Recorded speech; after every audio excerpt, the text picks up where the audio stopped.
And before we proceed on with any of the descriptions or the agenda of Cyberzilla, let me kindly request from all of you to rename yourselves using your university abbreviation and your university registration number. So, and after that, please, actually before that, please log into Cyberzilla using a laptop or a desktop computer, because Cyberzilla is going to be a workshop that is educative as well as extremely interactive. So down the line in Cyberzilla, you will find it a tad difficult to engage with it using just a mobile screen. So please log into Cyberzilla using a laptop or desktop computer.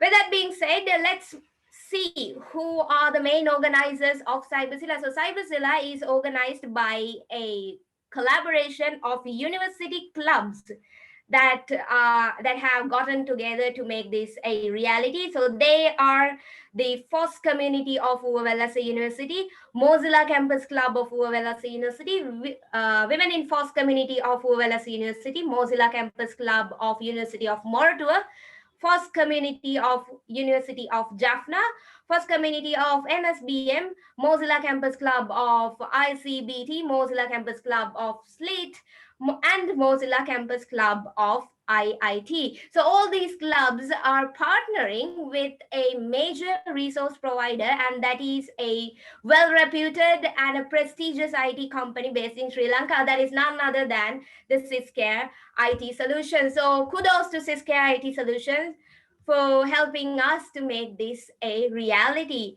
So with that being said, since time is a discerning or determining factor in this workshop, without further ado, let me invite on screen the Mozilla Campus Club lead of Uvalasa University to Mr. Sachit Sirivardhana to officially welcome all of you to Cyberzilla. Mr. Sachit Sirivardhana, the screen is yours.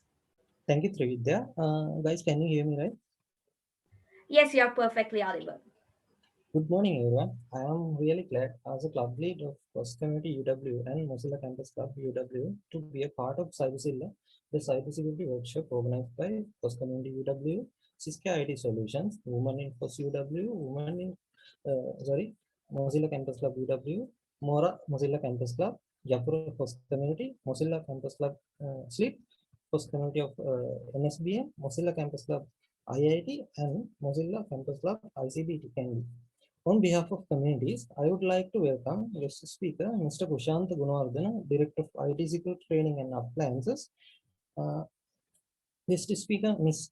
Hansi Hallothura, Associate Information Security Analyst at SLCERT, and Event Coordinator, Mr. Chandima Visanayaka. Last but not least, I would like to welcome all the participants of this workshop. I hope you guys will get the maximum benefit of this and grab all the opportunities provided here. Good luck and thank you. Over to you, Sridhar.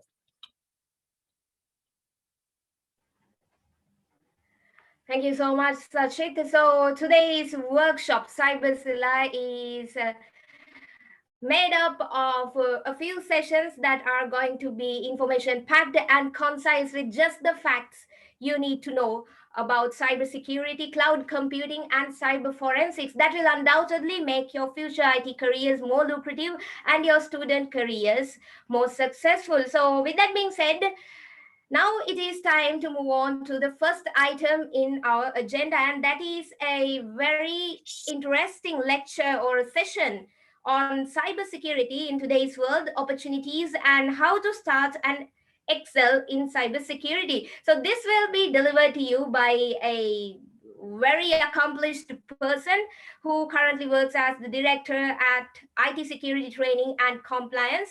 He is a holder of MSCIT, MCT, CEI, ECSA, CEH, CHFI, ENSA, CND, CCNSP, IRNSS, CISC, MIEEE, MBCS, MCP, MCSA, M+, MCSE, and HNDIT. And that is, ladies and gentlemen, is quite a list of qualifications. So without further ado, let me introduce you on screen the very first speaker of the day, that is Mr. Kushanta Gunawardena. Mr. Kushanta, the The screen is yours now.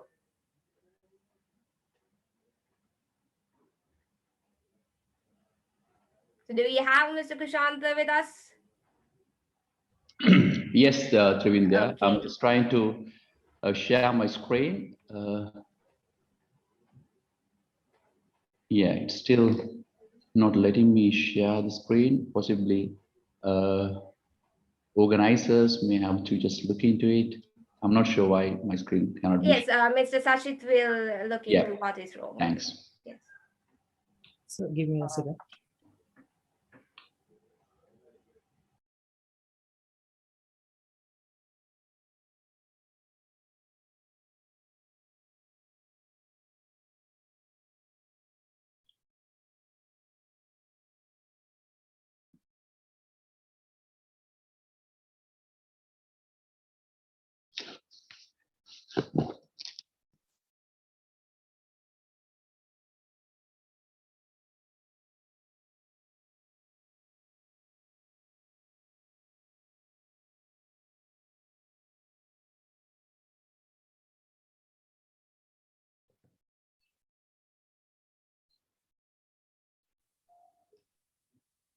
Sir, can you try it again? Still, it says you cannot start screen, share while other participants are sharing. I think, Oh, yeah. So somebody okay, has sir. to, yeah, unshare the screen. Yeah, I can now. Thanks, Sachitra.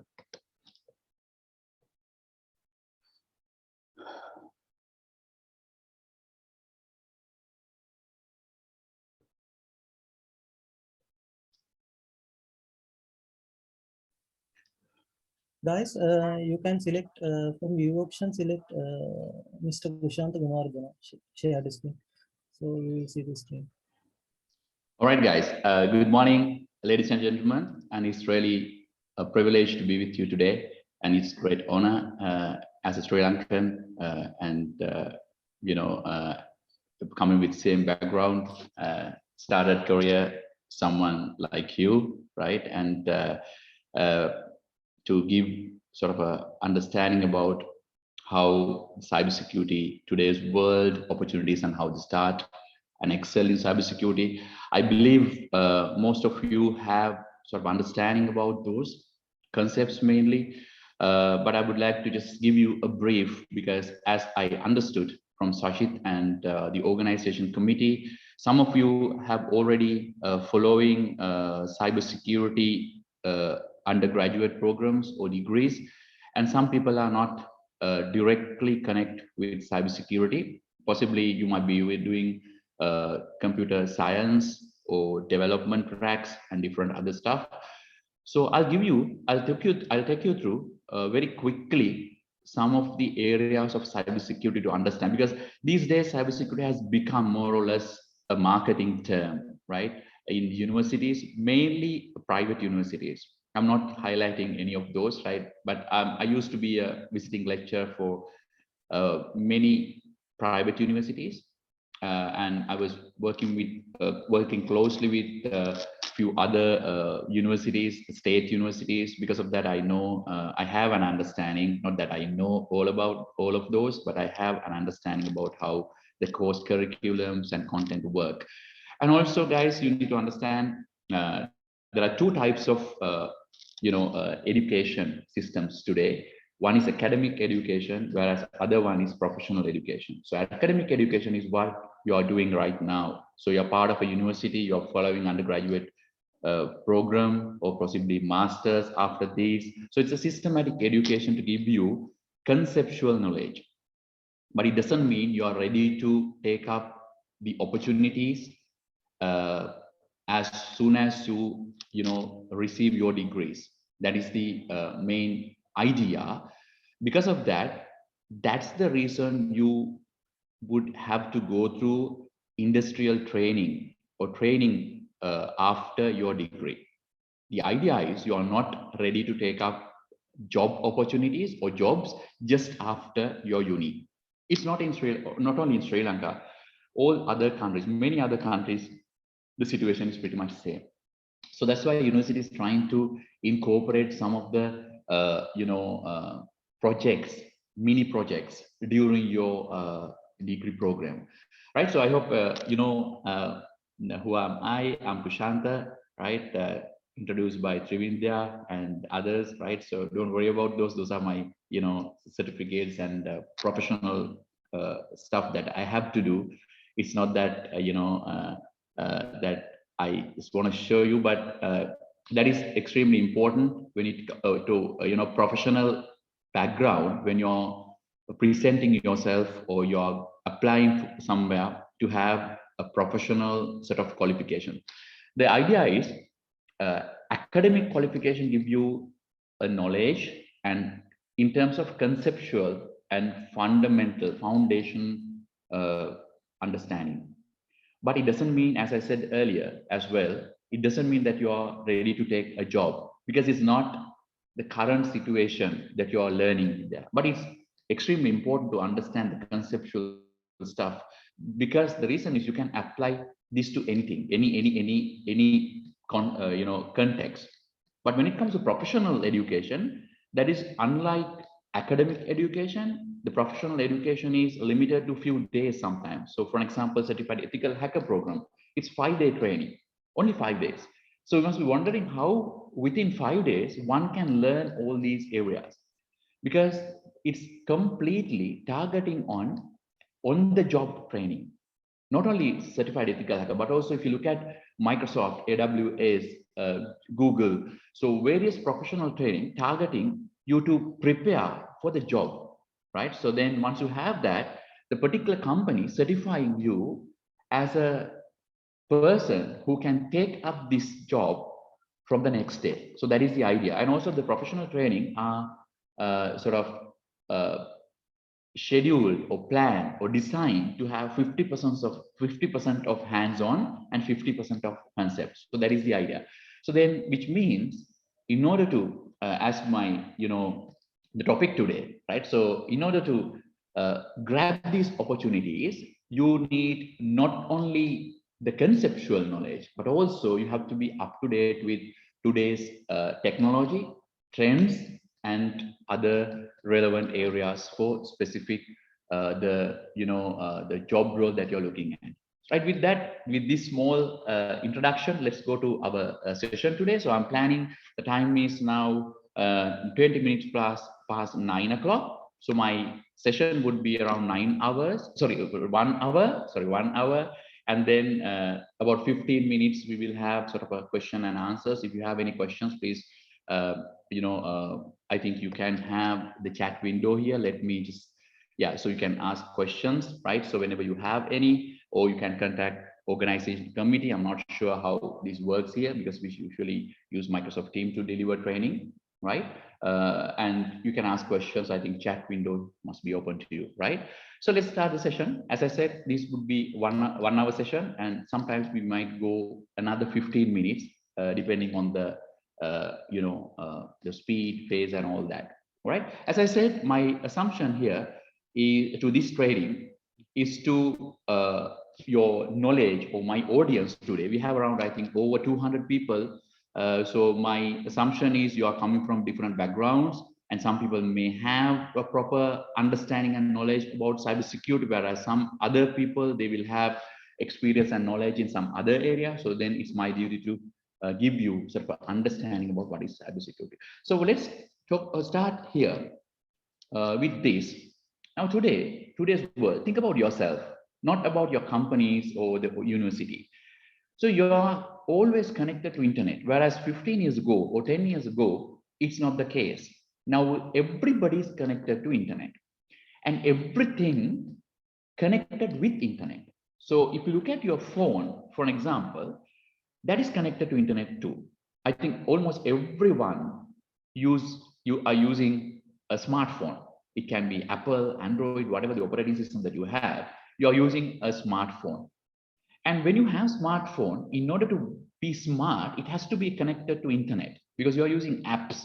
Apps are interfaces that are connected to background applications, background processors, services. So then, which means the idea of smartphone is your connection has to be 24/7. So then once you connect in that way, there can be certain concerns, because if you look at your phone, there can be so much of your sensitive information can be in your phone. Sometimes you might be wondering, no, I don't have any personal information in my phone. I don't mind even if somebody access to my phone. That's what you think. But there can be so much of important information about you or the company that you're working for can be stored in your phone. It's something similar to that. In Sri Lanka, if somebody comes to your house, more than you, your neighbors are curious, right? So just imagine the situation. I hope everybody can understand my, the way I talk, right? So if not, just let me know. I'll try my best to, align with your expectations to this session. But I just want to show you some important stuff. So whenever somebody comes to your house, everyone else in your neighborhood are interested and curious about the person who comes to your house. But you are not curious because the person has come to your house and you know who the person is. The same, understanding that we have with our data as well, right? The idea is when we store data, we think, I don't mind somebody's accessing my phone. But the truth, the fact is, there are so many other people who are much more interested about your information than you. And sometimes you would think, all right, so let me ask this question. So we know some information or data as a sensitive information.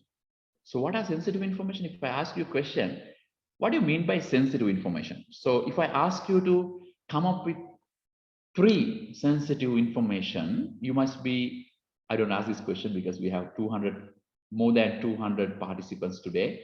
I'm very happy for that. So then if I ask this question, you must be coming up with answers like, all right, my bank account information or my credit card, right?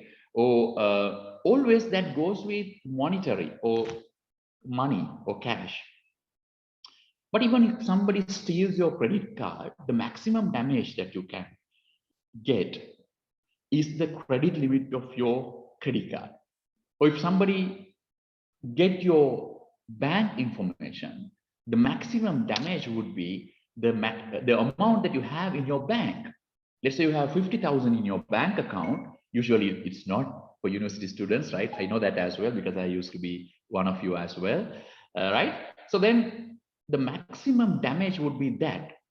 But just imagine you have a very personal photo of yours or your closer a friend, right? So if somebody steals that, can you calculate the damage? If that goes to a third person, always sensitive information are information that you don't want someone else to access, right? If somebody accesses your sensitive information, I hope you understand this concept, sensitive information. So that's where companies are spending millions, billions of dollars to protect sensitive data, right? Sensitive data is not only your credit card information or bank account.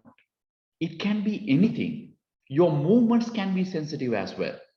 So any movement, you are traveling from one location to another can be so sensitive. But what about today? Do we have privacy? So when you use a mobile phone, let me show you this one to start with. It's really simple. I hope everybody knows this one. Let's go to my activity. If you're using Android phone, I hope most of you are using Android phone. Just go into this one, myactivity.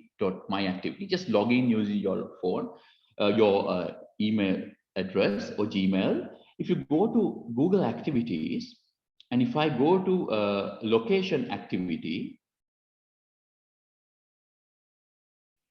I think somebody is scribbling on the screen, right? So, all right. So this is my screen. Possibly organizers, if you can remove this one from my screen because otherwise others will not be able to see this properly, right? So this is my location history, but I purposely disabled or switch off this. Because of that, it won't show anything here. But in 2019, I just kept this information to demonstrate to you. In 2019, August, for an example, let us September. So if I go in there, every day my movements are recorded in Google. Only thing I did was I'm using an Android phone, right? So let's go to some of these areas. So here, if I go to the Sunday, it shows me all my movements there, right? So each and every, at that time I was in Australia actually. So every movement you would see, and if I drove or if I drove my car, or if I'm walking, right? Even within the supermarkets, right? So everything pretty much recorded there. Right? So you would see my activity will have all these information about myself, right? So then all these movements. So do you think now, do we have any privacy? And also I tested where I switch off my data connection of this, my mobile phone. And then what I did was I took my phone around, and then when I came back to my location where I was staying, and then I just, I looked at my activities. It was fine, no entries. Then I connected my phone to my Wi-Fi. After that, within few minutes, all my, movements are being uploaded to Gmail, Google, sorry, Google. So now we would see, for me, you can lie to your spouse or your mother or your father about your movements, but not to Google, because Google knows exactly about your movements. Now you understand the situation now. Not only Google, but also if you are using Windows 10, just go to settings, Windows 10. So just click on Windows key and I. That would open up your settings in Windows. Let me just show you this one. So this is my Windows 10 device. Excuse me, Mr. Gunawardana. Yeah. Am I audible? Okay. It seems like the host is unable to remove the annotation done by the participant here. So I hope you'd give me a moment to announce to whomever who made this annotation, please remove Yeah, what I you can have done. remove it. Right. Yeah. Thank you. Yeah, no worries. Thank you very All right. much. Thank you so much. Thanks. Yeah. All right. So, okay. All right. So what I was showing you is, now if you go to Windows, and if you go to accounts, or sorry, privacy, and if you go to diagnostics and pre-feedback, and if you go to this one, so this one you have to install actually. So if you open up Data Weaver, it would show you heaps of information that are being uploaded to Microsoft, right? So that is our situation today. And then it shows me the model, shows Microsoft has uploaded the local IDs, the device location, the classes, the device models, and all IDs. App IDs are specific installation information about all the applications. Now, Microsoft don't have to ask you, are you using licensed applications or unlicensed? Everything is pretty much uploaded to Microsoft. And also it's tightly connected with Defender, Microsoft Defender, if you know that, Windows Defender security. So that is completely connected to cloud service, whereas every single thing, every single suspicious file is scanned, uploaded to Microsoft, right? So then you understand the level of privacy today's world. It's scary in a way. And also you guys can do one more thing, and you must be wondering, all right, this Android, I'm using Apple. What about my situation? Your situation is really bad, because the thing is, at least Android guys would know what Apple can see, but iOS, we don't know what they can see, right? And also I have this experience many times when I keep my phone on my desk and I'm talking to my audience, and suddenly my Siri started talking instead of me, because he also wants to share his thoughts, which means Siri is keep on listening to me all the time. And also Google does the same. If you have Axela, Amazon, she does the same. everyone pretty much equally bad, right? So which means now you understand why these guys are giving us free operating system. I'm not going to highlight any one of those. Google gives free operating system, right? But we don't know what extent that they have access to our data, because operating system is the core, right? So we install all applications and applications on top of operating system. So if somebody has control over operating system, I hope you understand our situation now. All right. So this is to give you a bit of understanding. And the next one is, as I said, I worked with few private universities in Colombo, and even with state universities. From that, what I understood, and please guys, don't take this in an offensive way. I'm just giving you my, uh, you know, what I think and what I have seen and what I observed, right? I may be wrong. What I think was, even though some of the universities, including state and private universities, no offense to anyone, they also use the term cybersecurity as a sort of a marketing, uh, term, whereas most of the students, even they complete the degree cybersecurity, but they also don't have expected level of knowledge. It's not to something to do with the students. I understand that as well. Even if you go through the content, it hasn't give you or hasn't give student a room to grow or understand real situation in cybersecurity, right? So which means as cybersecurity, you are learning something which is relevant, but it is not so relevant to today's opportunities and job market in other ways. So that's the reason I just thought of talking about this in a sort of open forum like this. So from university side, they should be sort of including actual cybersecurity concept, including hands-on. So then one who completed cybersecurity degree, then they will have higher confidence level, and also they will have set of skills. And also guys, I know as a part of you, as a person who started my career as university student, I know we have a lot of free time, right? So you guys have a lot of free time, so we play, we spend time over in the canteen, so we have a lot of time to a lot of time to spare, right? So it's good that you guys are organizing this kind of workshops to understand and grow yourself within the university, because most of the students start their growing, or they start understanding and learning after uni. But here you have a lot more time to spend towards that.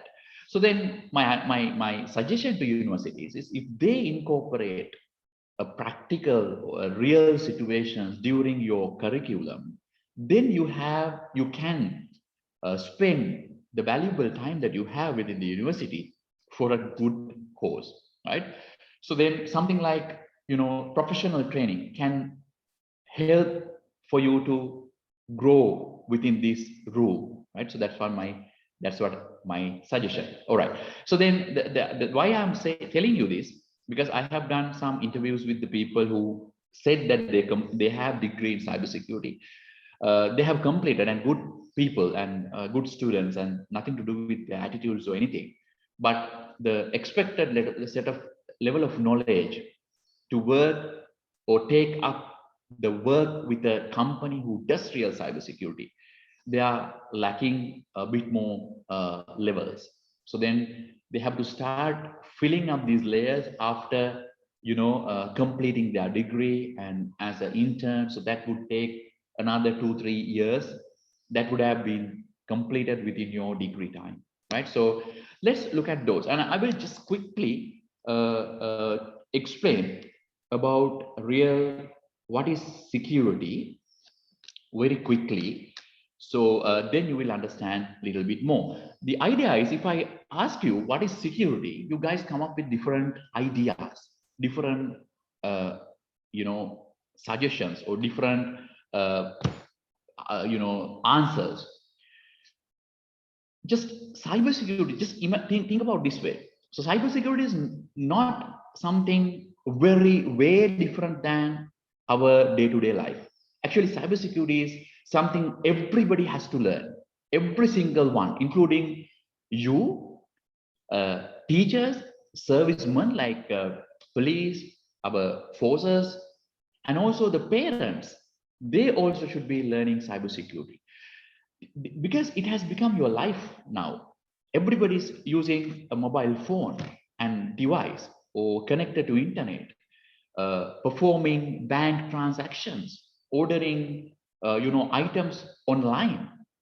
So then you should know how the things are working, not the technical stuff, because we have people to do that. But if you are performing something, you should know how this works and what are the areas that we can be sort of victimized for using our own net. All right. So then basically, cybersecurity is not completely different with today's security or state security or what our police does. No difference. And even your houses, same thing, right?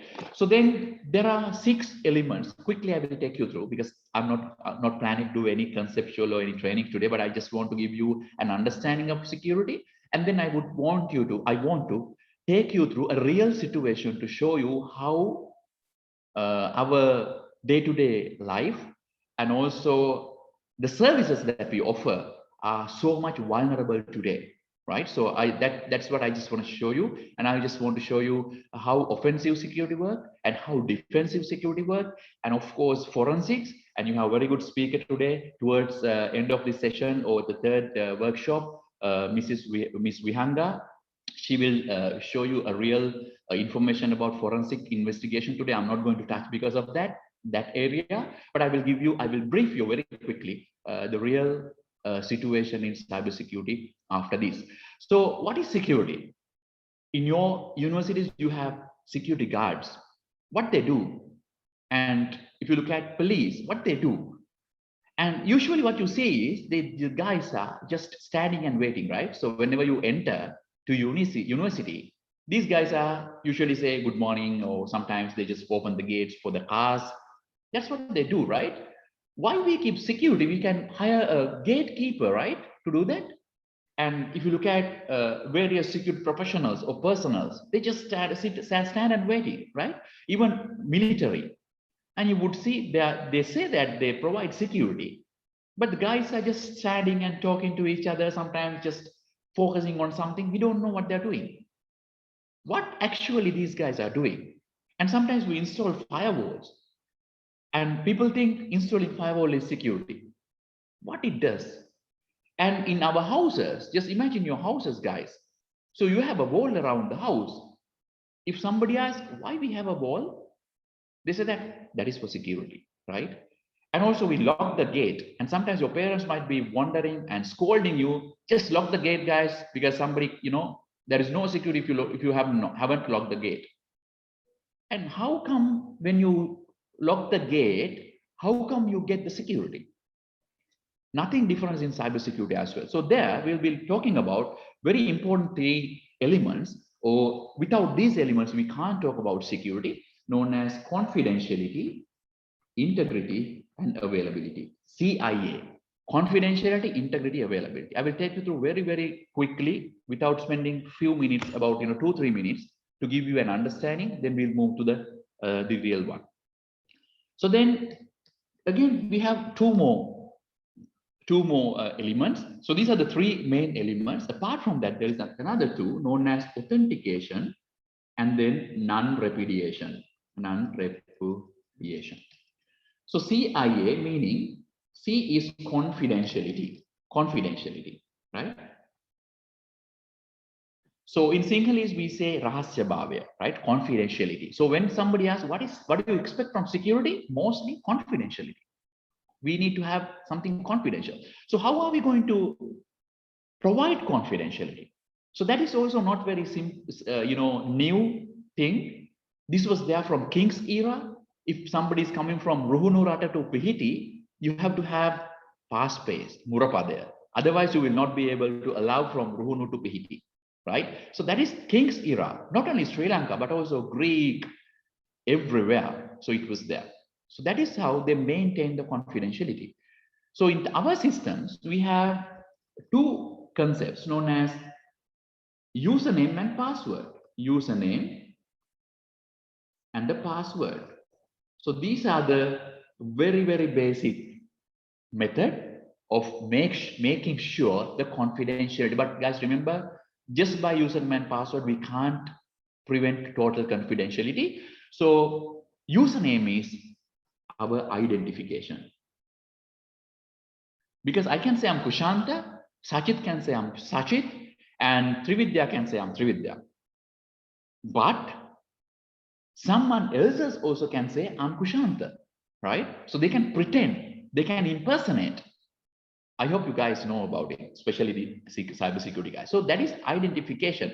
Because of that, you need to identify a person and then you need to verify the person to make sure that the person is the real original person he is claimed to be. So I say, then when I say Kushanta, any system, irrespective of Microsoft, Google, or Amazon, or whatever the system, they say, all right, if you're saying Kushanta, give me Kushanta's password, because logically or theoretically, only Kushanta should be having his password. So then we provide the password. That is, guys, our verification. So identification and verification build something called this authentication. So that's where we say, if you have valid username and password combination, you're authenticated. All right.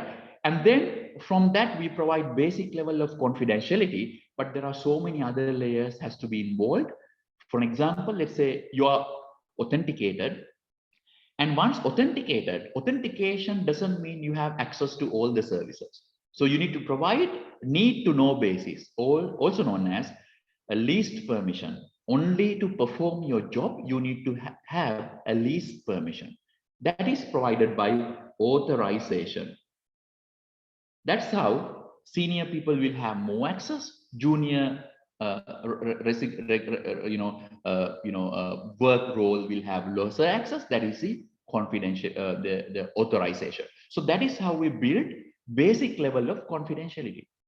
But just imagine a situation where you have authentication and you are authorized to access certain information.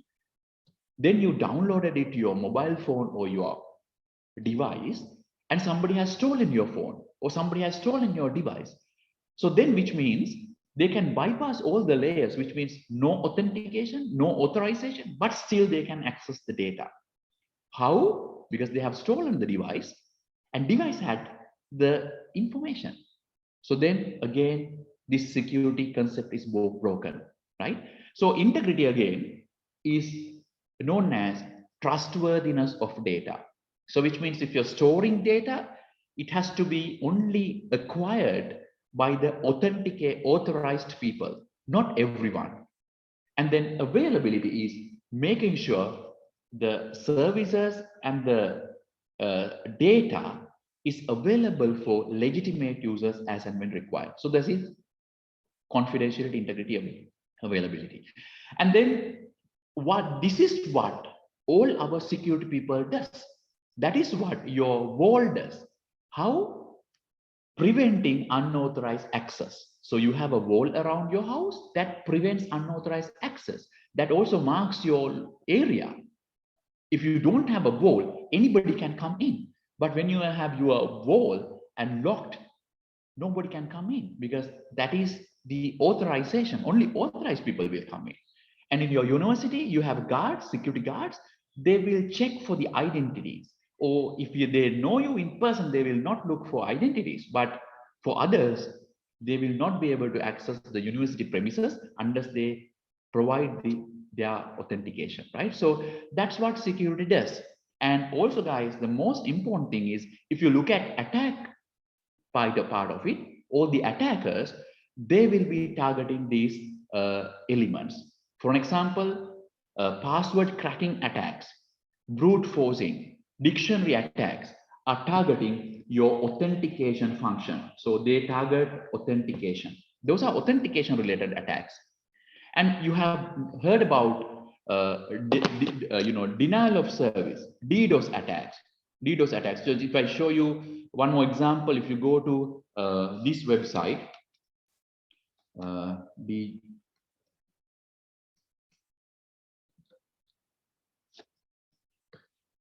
so these are some of the examples that I can show you. It's a digital attack map. So you can find out similar maps, in so many places. So this shows you ongoing DDoS attacks, right? So you can just show here. So source and destination and different kind of attacks. So that is known as DDoS attacks.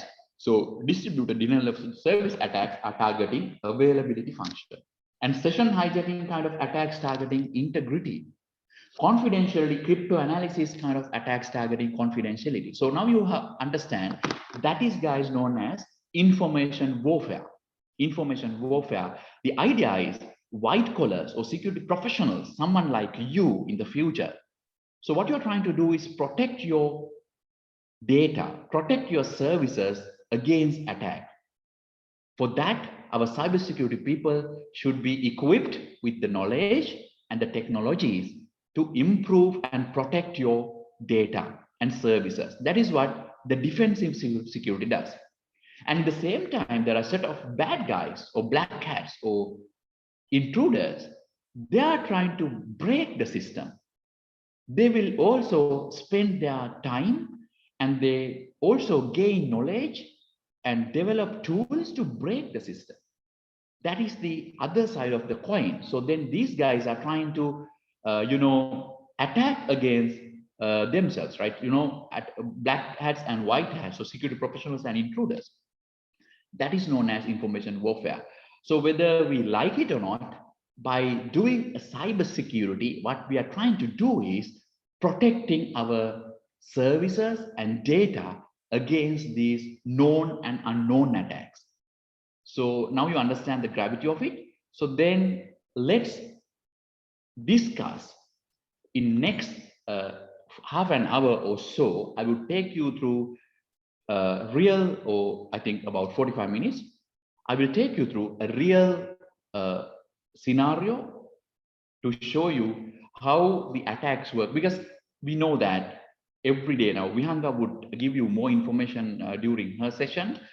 So then she works for CERT, Computer Emergency Response Team.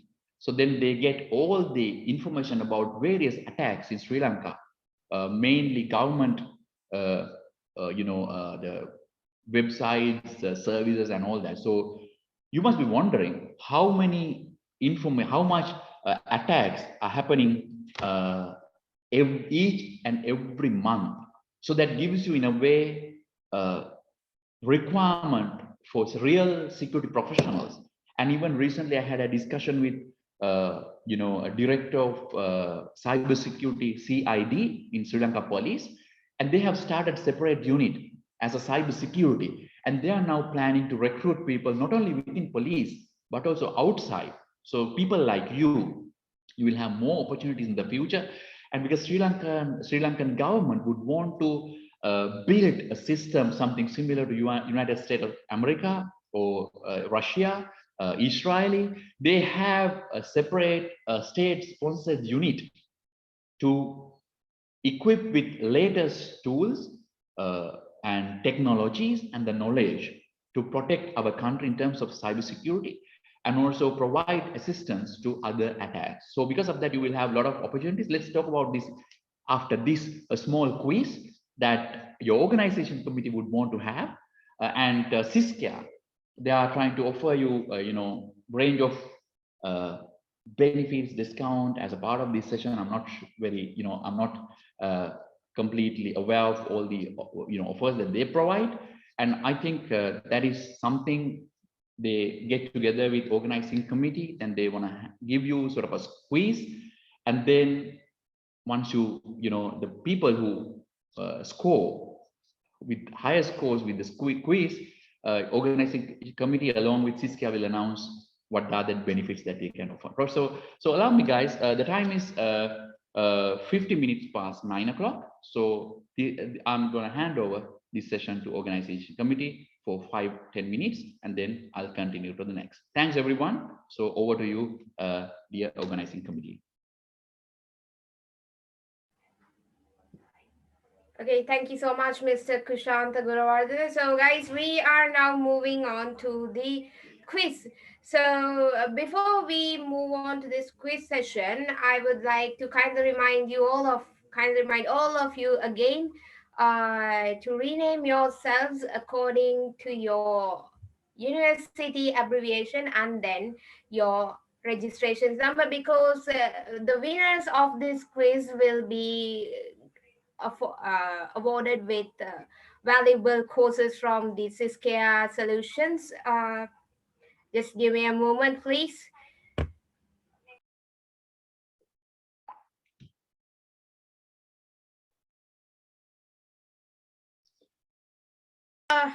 Okay, so sorry for the small interruption. So please rename yourselves. So otherwise we can't move on to the quiz session. So rename yourself with your university abbreviation underscore then your registrations number. So we will give you a few moments to rename yourselves to that. So then we will move on to the Kahoot session. The links will be provided in the chat box down below. So until then, please hurry up and rename yourself so we can find you once you win the quiz and give you all the uh, allocated gifts and prizes. So the winner of this quiz will be awarded a certified secure computer user course by the Cisco Solutions. So guys, grab this chance, try your best and win this quiz. So we are waiting still for all of you to rename yourselves.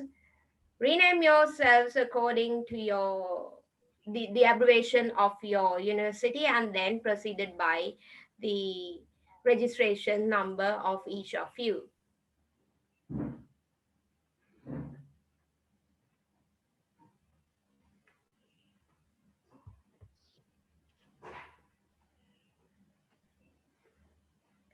Still, we are seeing some users who have not followed the instructions. Please rename yourselves.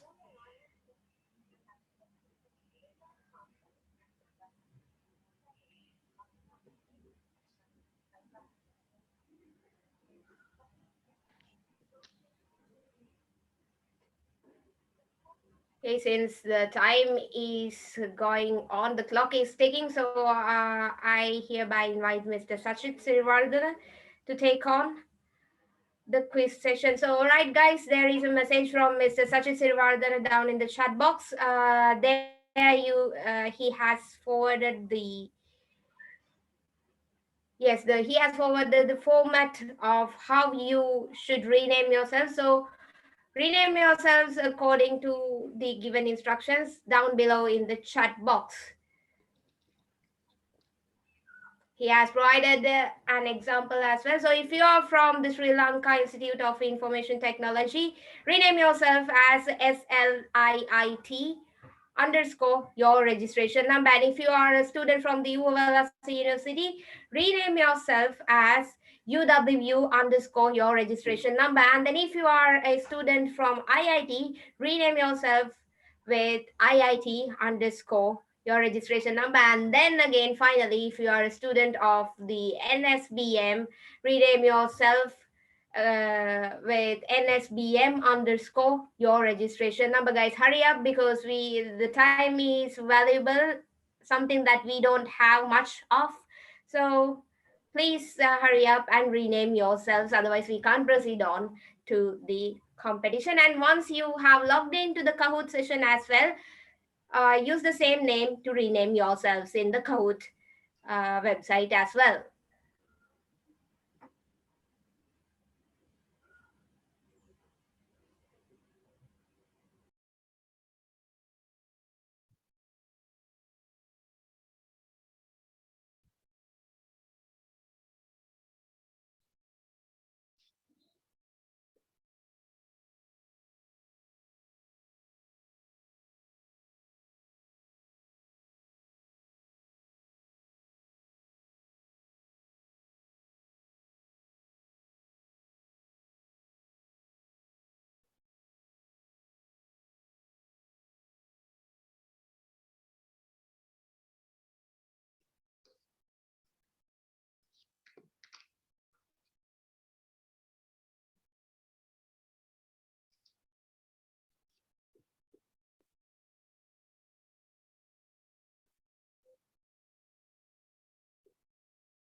Okay, since all of you, it seems like all of you have renamed yourselves according to the format provided. So please log in to the Kahoot website, that is play.kahoot.it, and rename yourselves with the same name that you have renamed yourselves with the in the Zoom meeting as well.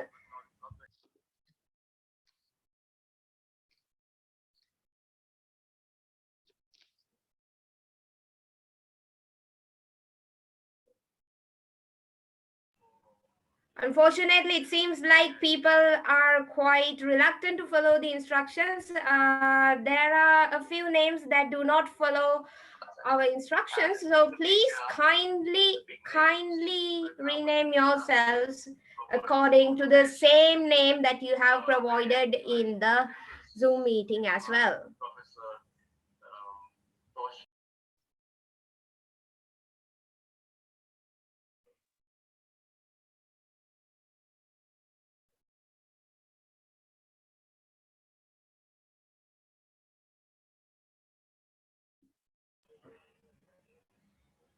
So this name will be used to identify who you are in case if you win this quiz competition. So the winners of this quiz competition will be, as I said previously, awarded a certified secure computer user course by the Syscare Solutions.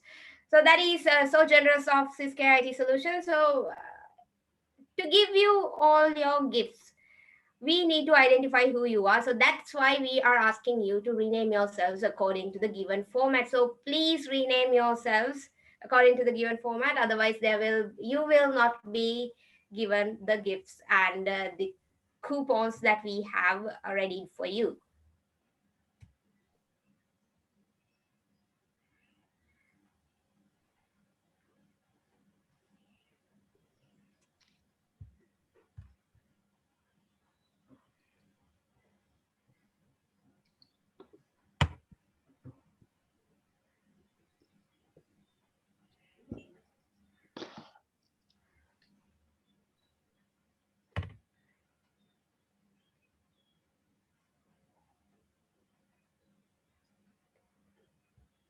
So numbers are still increasing. Hurry up, people. We have 120 plus participants by now, but in the Zoom call, we have more than 200 participants. So please, all of you join and take a good shot at this quiz. It will be worth your time. So hurry up and join, rename yourselves, and join to your Kahoot session.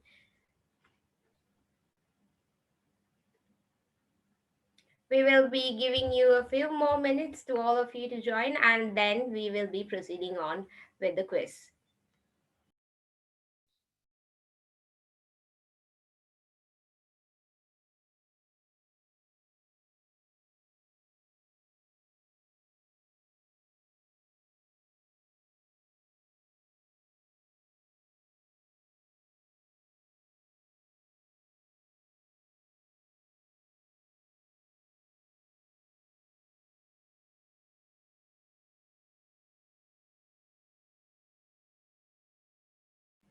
So there's a question down at the chat box asking for the pin. So the pin is displayed on your Zoom screen. It is 8937561. I repeat, the game pin is 8937561.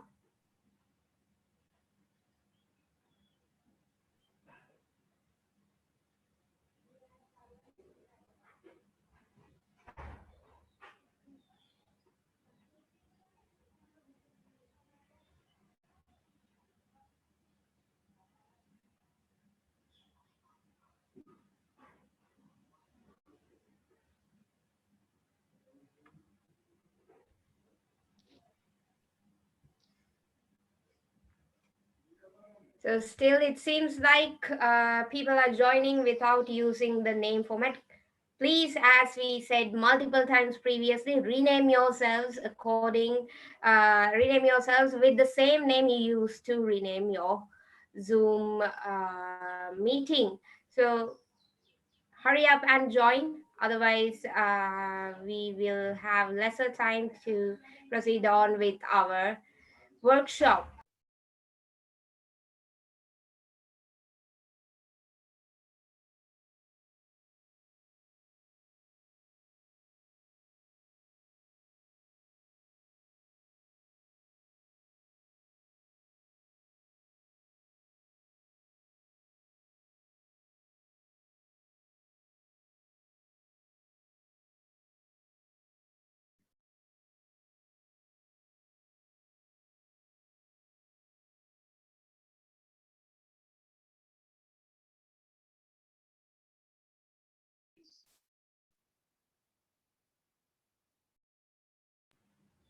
We are still short of 200 participants. Please hurry up and join.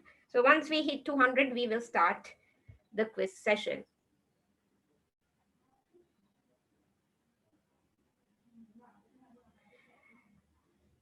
So please search kahoot.it and log in there. There you can just insert the pin and join the quiz from the site. So you don't have to search the link from the chat box. You can just go to your browser and search for kahoot.it and then enter the pin to join the quiz, obviously.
All right, it seems like we are kind of stuck in 180s. So since we have no time to spare much, we are going to start the quiz now. So let's move on to the first question, I guess.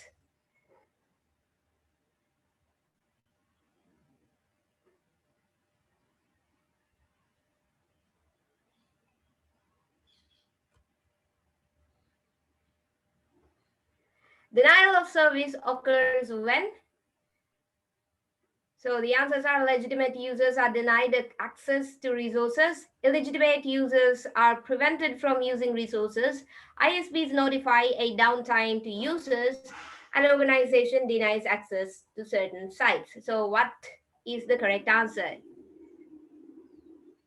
Okay, so 36 people have selected the correct answer here. So let's move on to the next question. Okay, so Slit IT is, whatever the number it is scoring the best here at 906. So the next question is, what is a zombie machine? First answer: a machine that accepts and acts on instructions from another machine, a machine that does not respond to any other instructions, or a machine that is dependent on another machine for resources. And the final answer: a machine that does not have a hard drive. Okay, so 30 people out of all the participants have selected the correct answer. That is the red colored answer, a machine that accepts and acts on instructions from another machine. Moving on. So, okay, another person has acquired the top at 1598 marks. The second is not so far behind with 1591 points. So moving on, let's see what the next question is. Question number 3, which method of password cracking takes the most time and effect? First answer: rainbow table. Second answer: shoulder surfing, brute force, and the final answer: directory attack.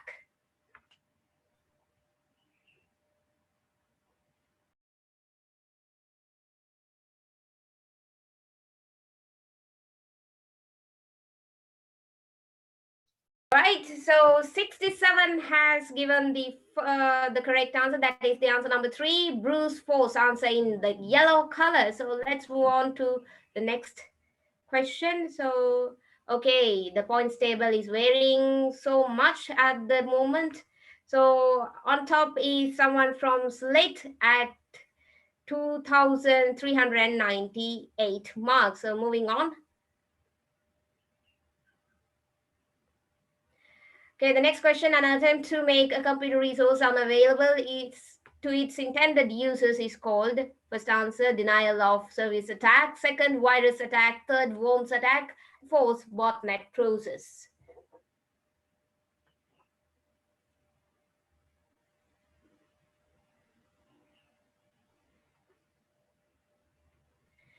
Okay, so here a lot of you have been able to get the correct answer. So that is the first answer, the answer in color red, the denial of service attack. So let's move on, let's see. Okay, so the third place goes to someone from University of Sri Javardhanapura, and then the second place is acquired by an IIT student, and the first place goes to, okay, another person from IIT. So guys, you will all be awarded with many valuable gifts. So the first person who acquired the first place will be given a certified secure computer user course by the CISC IIT Solutions. So we will be the organizers of the Cyberzilla workshop will reach to you in due time and give you your gifts. So back to the meeting, I guess. So please log into the Zoom meeting. So we will proceed on with the workshop. So over to you, Mr. Kushant Gunawardhan.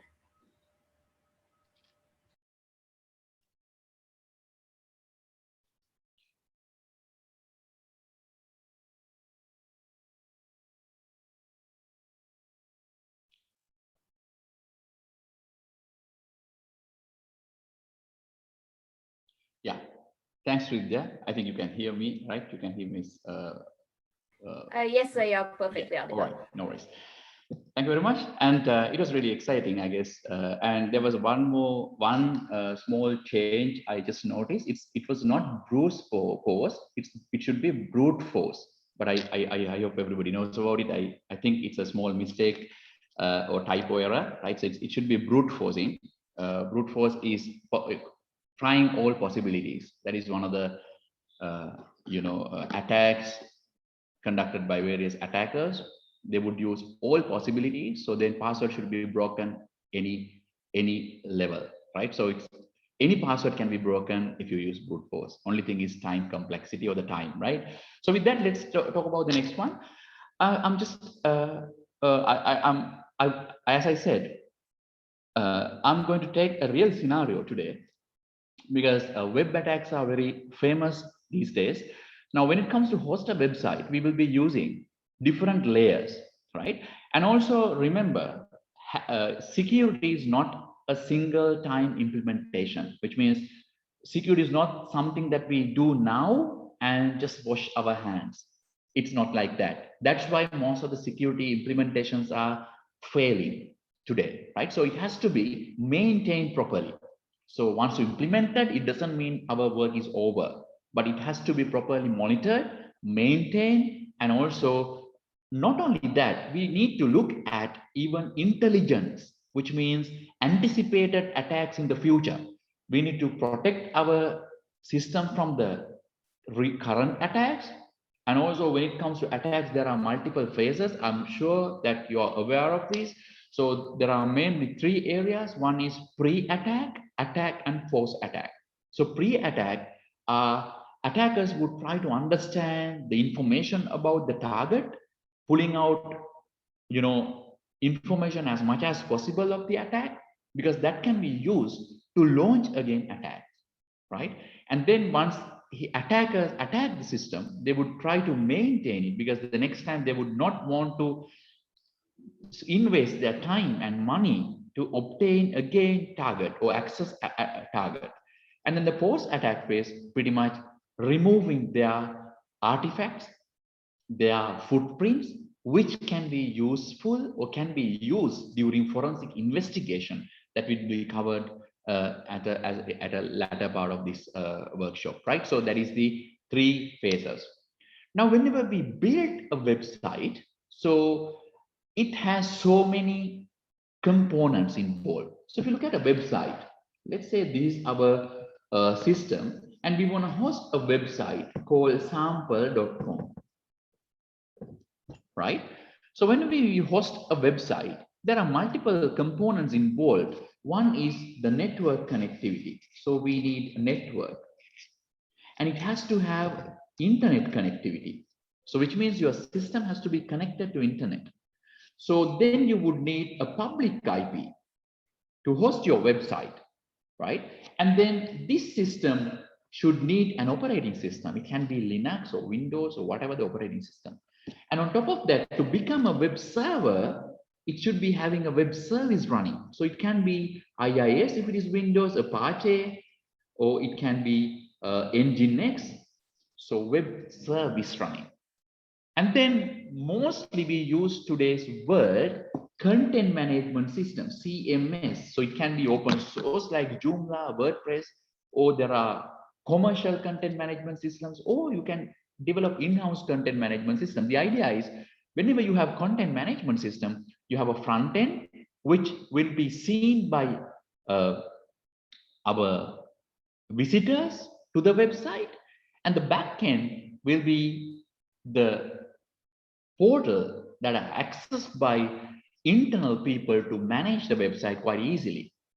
So building such a website is really easy because you are using content management system.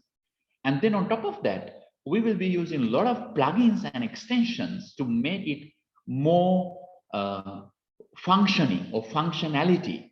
To provide that, we will use plugins and extensions, right? And also we will be developing some internal codes as well. So you would see there are a range of components involved when it comes to hosting a website. As I said, security is not a single time implementation, but it would need it's an ongoing process. So having any component with a vulnerability, I hope everybody knows what is vulnerability. Vulnerability is an existence of a weakness. So any component weaken or any weakened component can create a avenue for attacker to access in your system. So that's why so many web servers are vulnerable today. So many websites are vulnerable today. Every month, every year, our Sri Lankan CERT, LK CERT would receive hundreds of thousands of inquiries to conduct investigations about compromised web servers. That is the reason, because there are so many functions, and also guys, these functions are looked after by multiple people, multiple groups. For example, network infrastructure looked after by network team, and then DNS team usually looked after by system team. And the DNS related attacks are there where attacker try to resolve sample.com. There can be attacks. Examples are DNS poisoning, right? So then they can do that. And then the development of website can be can have certain vulnerabilities. This content management system can have vulnerabilities, and the components that we discuss, right? So Apache and IIS can have vulnerabilities. So because of that, it's a challenge. It's a great challenge to protect our systems. And also, not only that, whenever you host a website on the server, let's say this is where we host a website, and we might have a firewall to protect, but still we need to open certain ports of the firewall, because otherwise external users or visitors will not be able to access our website. So then typically port 8443 has to open in order for them to let access to our website. So whenever you do that, now you understand even having a firewall will not provide much of a protection, because most of the attacks can come through open ports. For example, cross-site scripting, SQL injection, and so many others, right? So that is where attackers would come in. So as a security professionals, we should know how we can protect these. Now let's look at those. The first one is to pre-attack phase. So during pre-attack phase, attackers would try to gather as much as information that they could about this website. So for example, let's look at a few examples. So then they can very easily find, and also the next one is these websites are usually today dynamic websites. Dynamic websites. So dynamic websites are usually connected to the database. So this database is where we store our important information. What is database then? Database is collection of tables. So every database will have set of tables. That is where we will be systematically storing our information. So here we have, I think, developers, database administrators. So you have this experience. So you know what is database. And then whenever you try accessing this website, let's say sample.com, once you resolve DNS, our browser connects to website and acquire information and rendering the site on the browser. So these days, the dynamic websites are not having a static web pages, but the pages will be rendered automatically whenever user trying to access them. So these are the type today. Now what attackers would try is they will try to gather information as much as possible of the website. So if you look at some of the website, let's say this one, I will give you a few examples.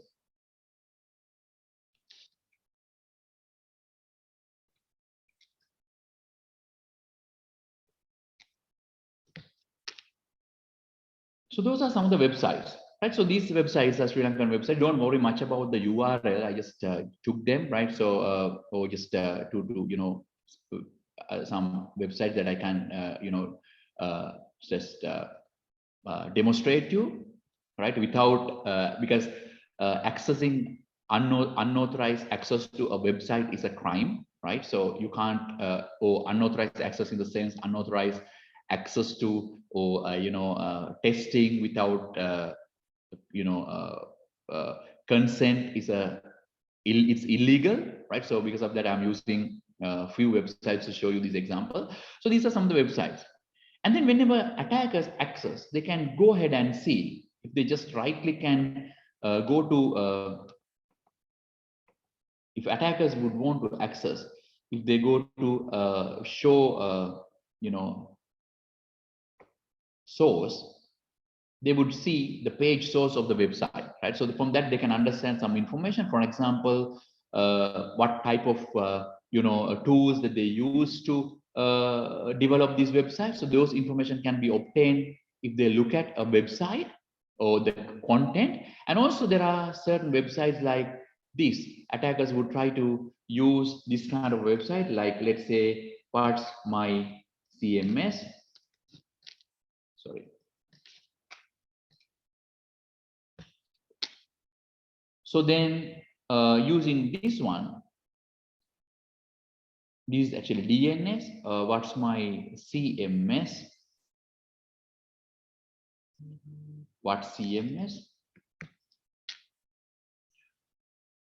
So then if you type any of these website URL, it would show you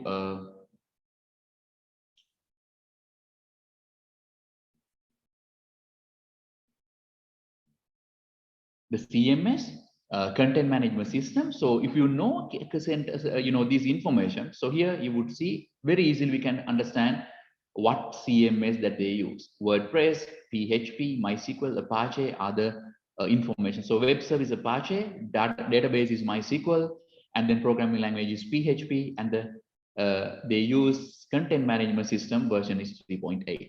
So this information can be gathered very easily by an attacker. So same thing can be done for this one as well. So let's go ahead and see what information that attacker can obtain here. So instead of this one, I'm going to paste here. So this gives you what content management system that they have. In this case, it's Apache, programming language is PHP, Joomla, and all that. And also attackers can use Google to find out this information. For example, they can use a Google advanced search to find out exact information about these or information about this. For example, let's say Microsoft, the site structure, let's say this site structure. So if they want to find out site structure, they can do this website and they can type robot .txt, then it would show you. You can do this in any website. So this gives you an information about web or search engine crawlers. Crawlers are little programs built into search engines to access websites to get information from the website. So here you would see it says disallow these folders, but in the same time attackers would see the arrangements of the websites, which means the site structure can obtain very easily.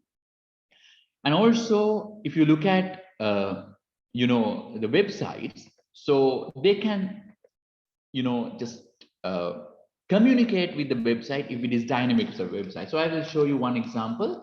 So in order to find out what a dynamic website, I'm going to use in URL php equal id here.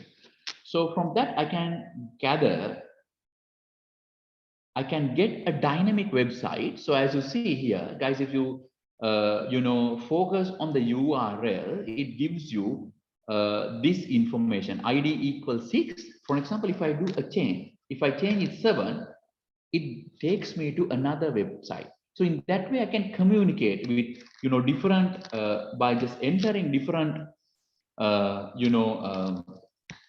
numbers. I can access different pages of the website. So that is another one that attackers would do to understand the information of the website. So I'm just going to give you some quick tips, because the time is no way sufficient to conduct full session. So let me just go here. And also, if you see, I can send some queries to find out even additional information, which means this site is hosted with the support of MySQL background, and this information can be gathered. And again, guys, if you are planning, and as my the topic says, if you want to work in the future in cybersecurity, so you need to improve your knowledge in various areas, especially today's world. Everybody expect a professional qualifications, because after the degree, every one of you will have a degree.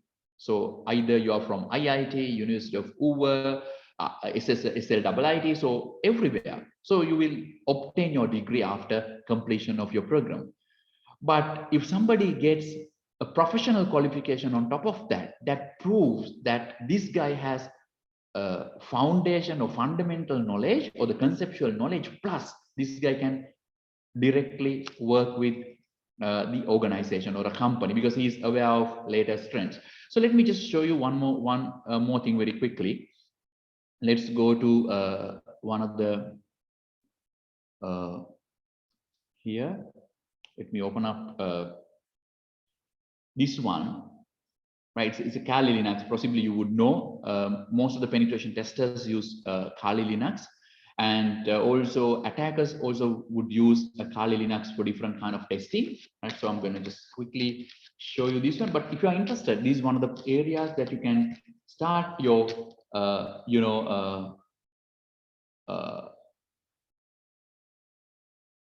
education here, or you can start your learning career here. Right, so learning curve. So just download Kali Linux. It's available for free. It's a free distribution. Possibly some users, some people may already use this one. So if you go in there, you would see a number of tools that you would need to conduct this kind of assessments. So for example, information gathering, vulnerability analysis, web application analysis. So different kind of tools available here. So let me show you a few of those. So let me open up a terminal here. And the professional courses like Certified Ethical Hacker would learn you or teach you how to use this kind of tools, or you can, then it will give you basic understanding during professional courses. Then you can start your career and you can build your knowledge on top of it. And also, guys, remember, no professional course will give you can't give everything, because everybody have time limitation and all that. So possibly then you would need to, you can build your knowledge and expertise by yourself, but it will give you a better foundation to start systematically this one. So let's look at this one. So I'm going to do, I'm going to use a WP scan. Let's say WP scan. So we discussed that there was a website, right? So we would try to obtain more information there. What I can do is, let's go to this website, and then I'm going to say,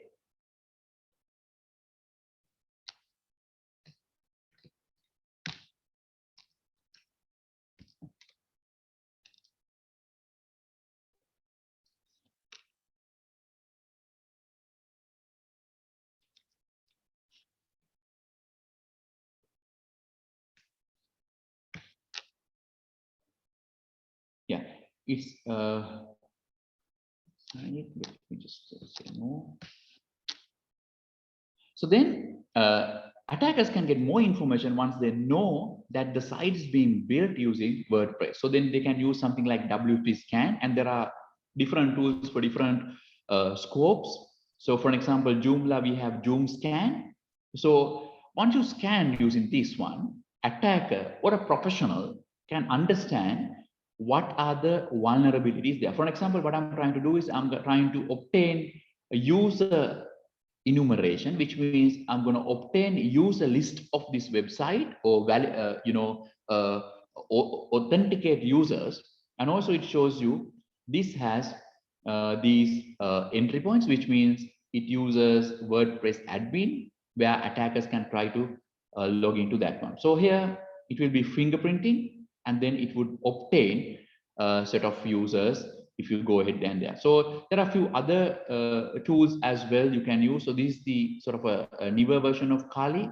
And then again, there is a latest version as well. So you can, download this one for free, right, from Offensive Security. Let me just go to the next one as well. So again, if I go to Linux box, so again, it's a sort of a older version of Kali.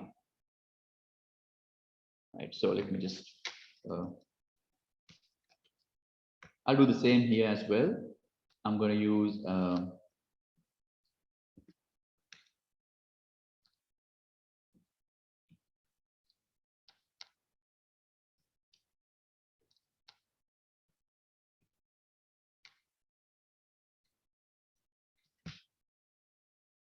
so this would scan and obtain, provide us sort of usernames, right? So I think there are,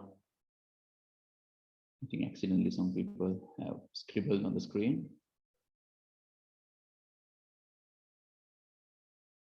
Right, so you would see it can obtain these information. So this information can be used to launch attacks again, different websites, right? So let me just, so now it's enumerating usernames.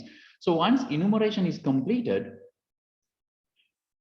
you would see these are the usernames. So these are the set of usernames we can find out from the website. So once you guys know the usernames, then attacker would know set of usernames. Then attacker can use these usernames to launch, attacks. So then next part would be the passwords. So then we can gather, obtain this one. So this is one thing, and also it gathers information here. Right, so this is the fingerprinting that I did. So I would try to show you one more thing. Let me just open up a browser.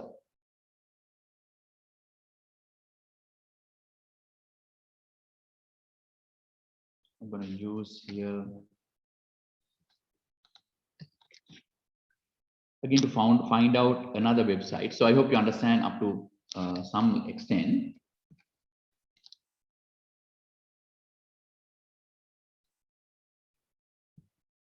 So this is the one I use, let's say Cambodia. So I'm using this one to find out, dynamic websites. So I'm going to use different country now to show you different things. So this is actually tourism website. You would see it's a professional looking website. So as I said, different components involved when it comes to building a website. So then this can have different vulnerabilities. Let me just copy this one, and this time I'm going to use a different tool. I'm going to use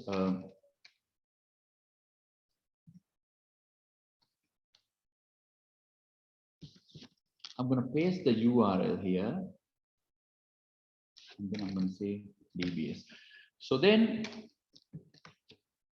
it can obtain information from the database. As I said, our web application has a backend database, and as I did earlier, we can communicate with the website and then query the backend database. So then it can obtain some information about the database, and sometimes if you are lucky, even you can obtain information about the database. And if the database contain multiple tables, that also can be obtained from the the web database server. That is the danger of it. Now, when it comes to security point of view, we should be knowing. Now, when it comes to defending point of view, we should be able to protect our systems by providing necessary security measures to protect this kind of attack. So it can be done in a programmatical way, and also different other implementations. For example, web application firewalls, intrusion detection systems, prevention system. Now, when it comes to cybersecurity, guys, since the time is running as well, so we should be focusing on different areas. When it comes to cybersecurity, there are main 3 areas to look at. One is a defensive security, which you need to build your career to gain the knowledge, and the knowledge is itself not enough, because today's world organization would want to see you with a certification. So that's where the professional certification plays a major role, where then you can be part of a security team to protect your environment. So that is the defenders. So when it comes to EC Council, they have certified network defender kind of training to teach you how to harden your network, how to defend your network. So these kind of attacks can be prevented if you know how to defend, or what are the areas to improve defensive security. The other part is offensive security. That's what we do here now, something like some computer certified ethical hacker kind of training. So that would show you how exactly conduct an attack, right? So that is an offensive security. And also there are certain other professional training as well. So then from that, it can obtain, we can get information, we can improve our knowledge as to how to protect our environment. The other one is offensive environment. That's what I was talking about. So then how to test your environment. So you would see there are ethical hacking and hacking. So hackers are sort of bad guys. They would access any environment without proper consent. But ethical hackers or penetration testers are highly paid profession in today's world. So they are knowledgeable and experienced people who would test your environment for various vulnerabilities.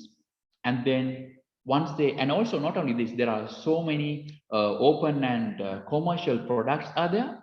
So then using these ones. So let me just close it and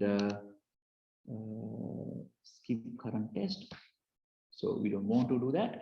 So then these guys are trying a real attacks over the given scope, and then providing reports to the users as to how to protect your environment. So that is again equally important. So that is the other one. So first one is defensive security. The other one is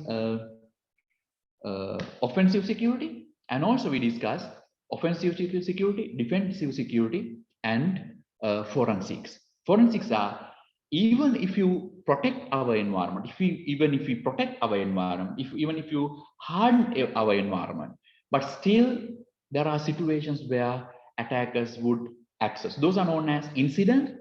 So then there are certain areas known as incident handling. So then it would show you how to handle an incident systematically. And after incident handling, or during incident handling, forensic investigators has to be there to investigate the scenario or incident, to understand, to find out digital evidence to provide in front of courts. So that is the three areas, and this has so many opportunities in Sri Lanka and internationally. Especially, guys, we are working from home nowadays. I'm working from Sri Lanka and working with multiple organizations, and also, you know, Cisca is an Australian company, right? So then, so likewise, so there are opportunities internationally and locally, and Vihanka will take you through some of the opportunities in Sri Lanka itself, because they are expanding, as I said before. So these are the opportunities in the future. So if you look at this one, I was able to obtain 3 databases. Right? These are the databases and information schema. You guys know these are information about databases that we don't want. But let's look at one of the databases to see what are the information that we can obtain. So then what I'm going to do is I'm going to specify the database I want is VLK_web. Now I need tables. So if I do that, it will again query the database, specific database, and then it will obtain certain, you know, the tables within the database. So you would see now it's keep on obtaining databases. You would see table booking, custom, booking hotels, and so many other information or the tables from the database. So that's what actually attackers would do if they get to access using anywhere. So you would see this website is very, very professional looking, and it's currently operating, right? And there is a small vulnerability from the information that we owe. You know, it has not properly sanitized the input, which means attackers were able to go through that and get the databases, and then from that we can obtain tables, and then I'm downloading list of tables now. So then once you get the table, you can get records which are in the table or known as columns, and then you can dump the data. So it's you would see, and then now there are a number of tables here. I hope you guys know what is table. Table is collection of rows. So here we have important, interesting row known as user. Let's try to obtain this table now. I'm going to say v_user is the table, right? And then here I'm going to say I need columns, right? So let's look at this one, and let's obtain this one. I'm going to ignore this one. So this is one of the tools that I'm going to, you know, explain, because that gives you an understanding, because here we have a diversified audience. So then I just want to give you an understanding about cybersecurity, but also in the same time something you could know this can be done, this is real. And these are the columns here. You would see user ID, name, and also the passwords, the gender, emails. Now I can dump whatever I want. Let me say columns I want is UID, and then I would want username, and then I need passwords. So let's say only these things. Now I'm going to say dump. I think UID, uname, and then I want to dump passwords. All right, let's do that. So then it will dump username and password, right? So depending on the number of columns that they have. So here, I'm going to skip this again. So you can dump this information here, right? So then it would dump from the columns. So there are a number of columns were there, like country, email, gender, password, but I would interested only the user ID, name, and the password. You would see now I'm dumping user ID and username and passwords. So you would see these are the passwords, right? So unfortunately, the passwords are in plain text, not actually encrypted, but you get the idea, right? So I just want to give you this understanding as a real attack, you know, with the time that we have, right? So that's what I just want to show you. I'm not going to continue this one. I'm just do control stop. So these are the passwords and username and all that. So same way we can obtain this information from any site which is vulnerable for this attack. So in order to understand that, professional companies use professional tools. It can be open source, or it can be commercial tools as well. So using these tools, we can scan the scope. It can be internal scope, it can be range of computers, it can be websites that can be scanned and understand what are the vulnerabilities. That is very faster, not unlike we are manually testing. But always good consultants or IT professionals would always verify the generated content, generated report, manually testing, because that is required, because these tools can generate false positives, right? So that is sort of web security with the time that the time permits. So I hope you understand this area, this part, and I guess, yeah. So I just want to talk about this. And also when it comes to career opportunities in cybersecurity, if you have knowledge plus the certification, there are so many opportunities out there, not only in Sri Lanka, but also all the other countries internationally, and especially South Asian region, and also Europe, and also the Australia, different countries. But the bottom line is, your degree itself is not sufficient to reach this goal. It can be useful down the line. So always what I say is, your degree is not something that you can use to get a job, right? But once you get a job, when you start your career, that's what we don't understand sometimes, right? So when you start the career, there can be a place, there can be a situation that you would need your degree to excel, right? So possibly to become a manager or team leader, then you would need this qualification and all that. But to start it, what I'm saying is, start your career just now. Don't wait until you complete your degree and then you start. So that's what we, as a Sri Lankans, one of the areas that we need to look at, because all the other countries, people start their career just after school, not after university. So then they have experience parallelly. So you can start your career with any organizations. You just start as an intern, or just don't think about the salary that you're getting in your first job or the first role. But whenever you have experience, because the thing is, today's the questions like chicken and egg question, like, so people ask experience, and then in order to get experience, you need a job. Job needs experience. How to do this, right? It's easy.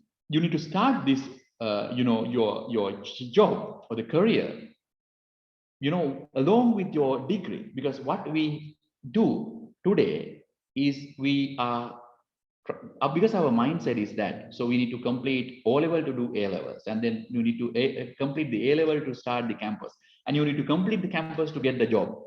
It's not like, guys, always, right? So even your other personal commitments, like getting married, building a house, buying a car, doing your masters, those can be done parallelly, right? You don't have to wait until you complete your master's degree to get married, right? Something like that. I'm just giving you sort of example.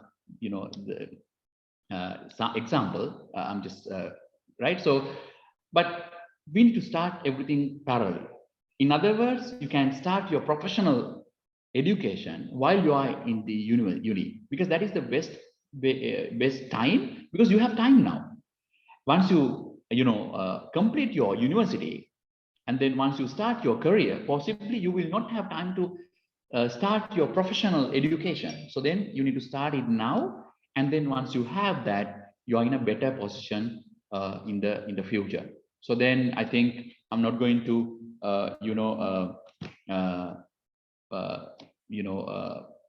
use or spend more time over you, because organization committee asked me, because they informed me, sorry, there is another one more quiz, right? So then I'm just going to wind up here, and then possibly I will come back after the quiz, right? So to wrap up the session, So it's over to you guys, organizing committee. And there are a few questions. I will try to answer the question just after quiz, taking only 5 or 10 maximum, 10 minutes maximum. So it's over to you, organization committee, and then you can, start the second question. Thanks. Thank you so much, Mr. Kushanta Gunardhan. So, guys and girls, it's time for the next quiz.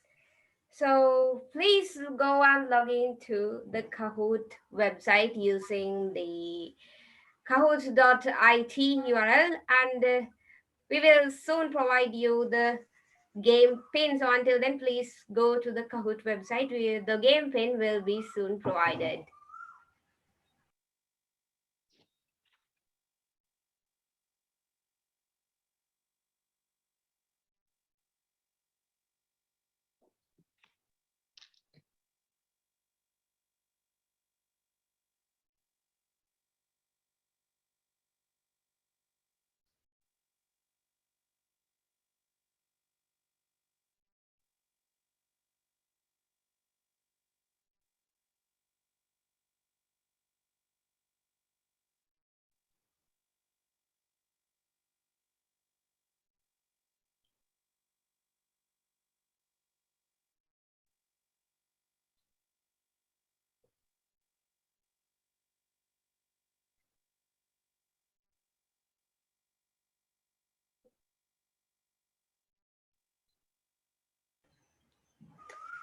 Okay, guys and girls, the game pin is displayed on the screen right now. It is 574428. So please go to the website kahoot.it and enter the game pin. So as the previous quiz, you have to rename yourselves using the same name that you used to rename yourselves in this Zoom call. So hurry up and join, because we do not have much time to spend on this quiz. So as the previous quiz, you will be awarded with valuable gifts if you manage to win this quiz. So hurry up. So we have about 50 participants at the moment. We are waiting for 200, since there are 200 plus participants in the Zoom call. We are waiting for more than that.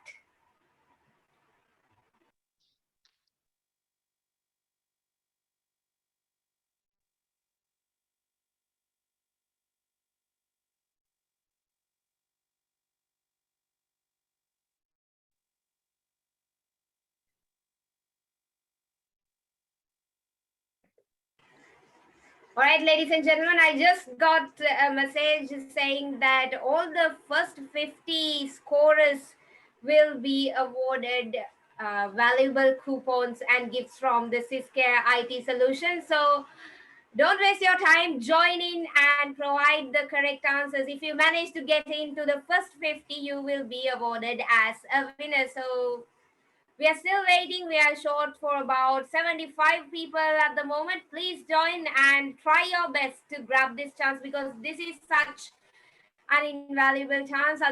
These courses that are being offered to you are actually quite expensive. So the coupons are really valuable. So grab your chance and try to grab yourself a course by winning this quiz. Okay, we are at 135 now. The numbers are increasing. We will give it a few more moments and then start on with the quiz.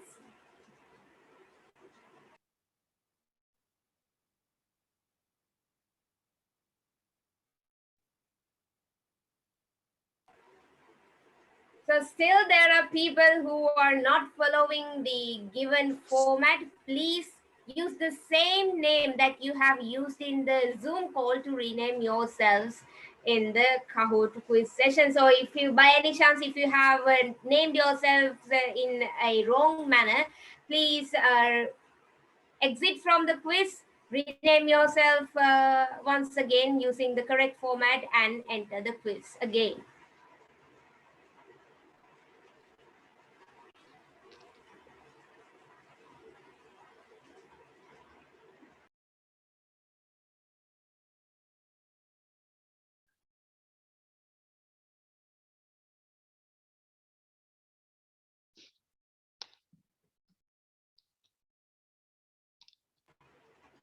Okay, we are at 150 participants at the moment.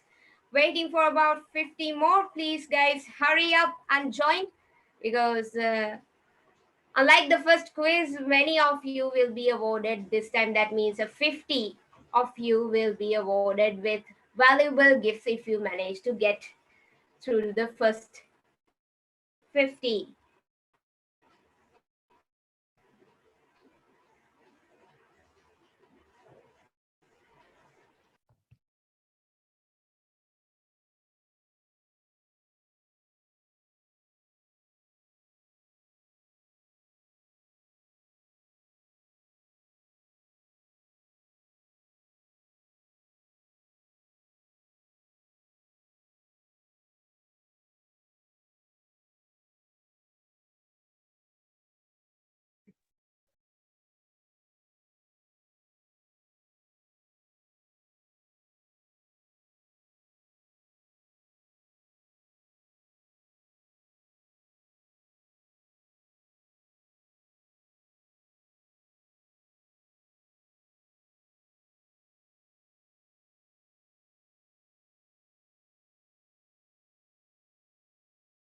All right, we are starting the quiz since the time is not sufficient. So there you go. The first question. When you log into your computer, you blank. The first answer, identify and authorize. Second, identify and authenticate. And third answer, authenticate and reinforce. Fourth, authenticate and validate. So what will be the correct answer?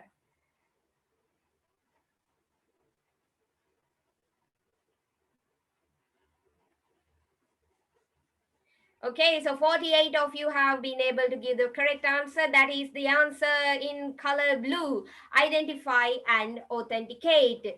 So let's move on to the next question. So before that, let's see the scoreboard now.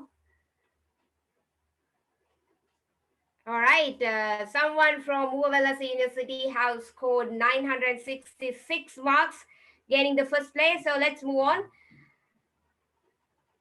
The second question, name the attack where a person is tricked into disclosing information. Answer red, keylogging. Answer blue, backdoors. Answer yellow, social engineering. Answer green, session hijacking. What is the correct answer?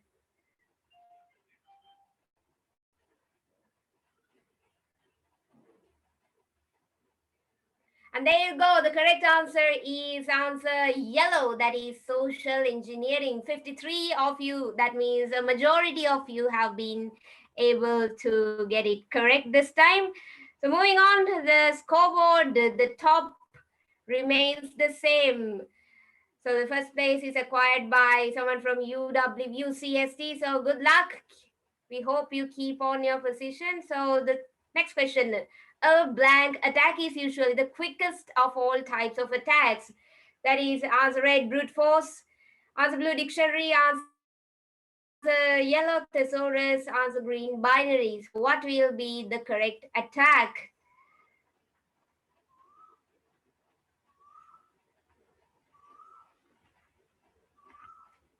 Okay, the correct answer for the quickest of all types of attacks is a dictionary attack, and 27 of you, that is shockingly low considering the previous question, has gotten the answer correct. Okay, so someone from NSBM has been able to acquire the top place right now. So without wasting much time, let's move on to the next question. And the fourth, in cryptography, what is cipher? Answer red, a very small program that burrows into other programs. Answer blue, encrypted message. Answer yellow, algorithm for performing encryption and decryption. Answer green, none of them mentioned. So what will be the correct answer for the question? In cryptography, what is cipher? Okay, so 55, that means the biggest number of you have been able to give it the correct answer. That is the yellow answer, algorithm, so on. So the scoreboard has changed again. So someone from USJ, University of Sri Jayewardenepura, has been able to acquire the first place at the moment. So moving on, the final question is, An intentionally disruptive program that spreads from a program to program or from disk to disk is known as a answer red Trojan horse, answer blue virus, answer yellow time bomb, answer green time related bomb sequence. So what is the correct answer? This is not that hard if you've been listening to the lecture previously. So let's see how many of you get the correct answer. Okay, so since many of you have been able to get it correct, I think you all have been listening to the previous lecture.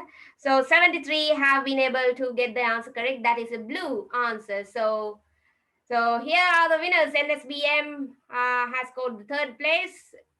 Someone from University of Moratuwa has acquired the second place, and the winner is a participant from NSBM. So all of you will be awarded with valuable gifts, and all of you who have been able to get into the first 50 places will obviously be awarded with valuable coupons and gifts. So the organizers of Cyberzilla will reach out to you in the due course of time. So until then, let's move on and let's resume with Cyberzilla workshop. Over to you back again, Mr. Kushanta Gunawardana.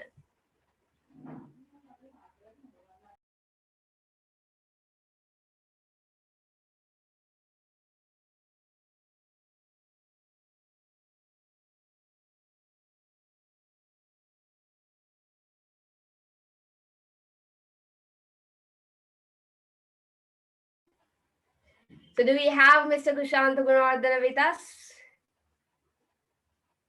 Yes. Okay. Give me a minute. I'm just trying to.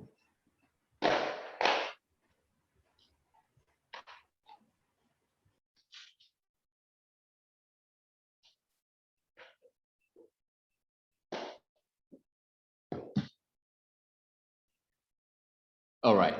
Sorry. So after the quiz, let's wrap up the session. Cybersecurity. I just want to let's go back again.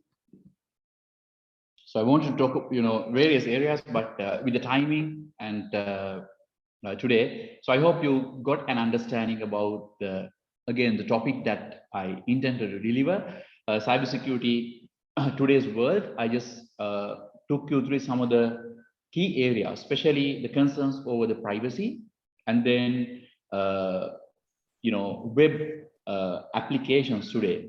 Today's web applications are very much vulnerable. The reason is, as I said, there are so many components and many teams involved, people involved. So there are certain areas which are gray, which is not fallen under anyone's responsibility, right? So then, but countries like us, so pretty much we will be doing single team everything. But some other, maybe most of the other countries, they have separate professionals to look after separate scopes. So then in that case, there are certain areas which are not fallen under anybody's responsibility. So that can be vulnerable as well. And then when it comes to opportunities today, with the COVID situation, that is one of the areas still has so much of opportunities, cybersecurity, right? So we can work from home now, and most of the organizations move into the cloud. So the next session would be cloud. And that is another area to look at and build your career on that. And then I explained how to excel your career in security. One of the areas that I want to insist you is start now. Don't wait until you complete your degree. That's one of the mistakes that we do as a Sri Lankan students, Sri Lankan university students. We think that we have time, right? So we have time and we spend time for not something would build your career these days when you are at university, as we know, right? But if you start now, if you invest your time now, then you will not have to go through painful process, because once you complete your degree and once you get married, once you get your first job, everything together will build so much stress on you. And then also just imagine if you want to do your professional exams and professional courses parallelly, that would again generate set of stress. But if you start now, you are in a better position. So that's what I wanna insist you. And also you can just search on the websites like payscale.com, where you can find out different pay scales provided for different expertise, and certified ethical hacker kind of certifications or courses comes in the top of the list, you would see. And with proper experience, you can place yourself in a proper position in a not only local companies but also international companies. And as a Cisca, we have our footprint in Australia, and we are a recognized company in Australia. We have our own data center. We are working in multiple states in Australia, not only Sri Lanka, and also we are planning to expand our services to a set of Asian countries as well. If you possess this kind of required set of skill set plus expertise, we are something that you can look forward, and you can contact us. We have a lot of areas in our portfolio. Probably you will have a opportunity with us as well. So having said that, I would like to conclude the session. The time is 11 o'clock. So and unfortunately, the next speaker who is planned to deliver the cloud had to attend to quick medical or sudden medical emergency. So then he will not be able to conduct the session. So I'll be the presenter for the cloud topic as well. So I will come back to you, and I will start my session in next 10 minutes. So possibly I'm not sure whether we can fit the quest now, or shall we have a quick break about 5-6 minutes, and we'll start at 11:10 the next topic, which is cloud, the cloud opportunities today's world, right? So then I think we'll take a 10 minutes break and come back, and we'll start a cloud security. The time is 5 minutes past 11. So let's start at 11:15 the next topic, which is cloud. And then there will be another two quiz. One is during the cloud session, and there is another very interesting session coming up, which is forensic investigation. During that, there will be another quiz. That is what these are the arrangements from organizations along with Cisca. Right. With that, I'll conclude the session. Over to organization committee. Let's start the cloud session in 10 minutes. Thanks, everyone. Okay, sir, thank you.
Guys, please don't leave the meeting. We'll be back in 11:15.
Okay, ladies and gentlemen, please remain in the Zoom call because there are much more sessions to be continued in the Cyberzilla cybersecurity workshop. So there will be many more quizzes as well.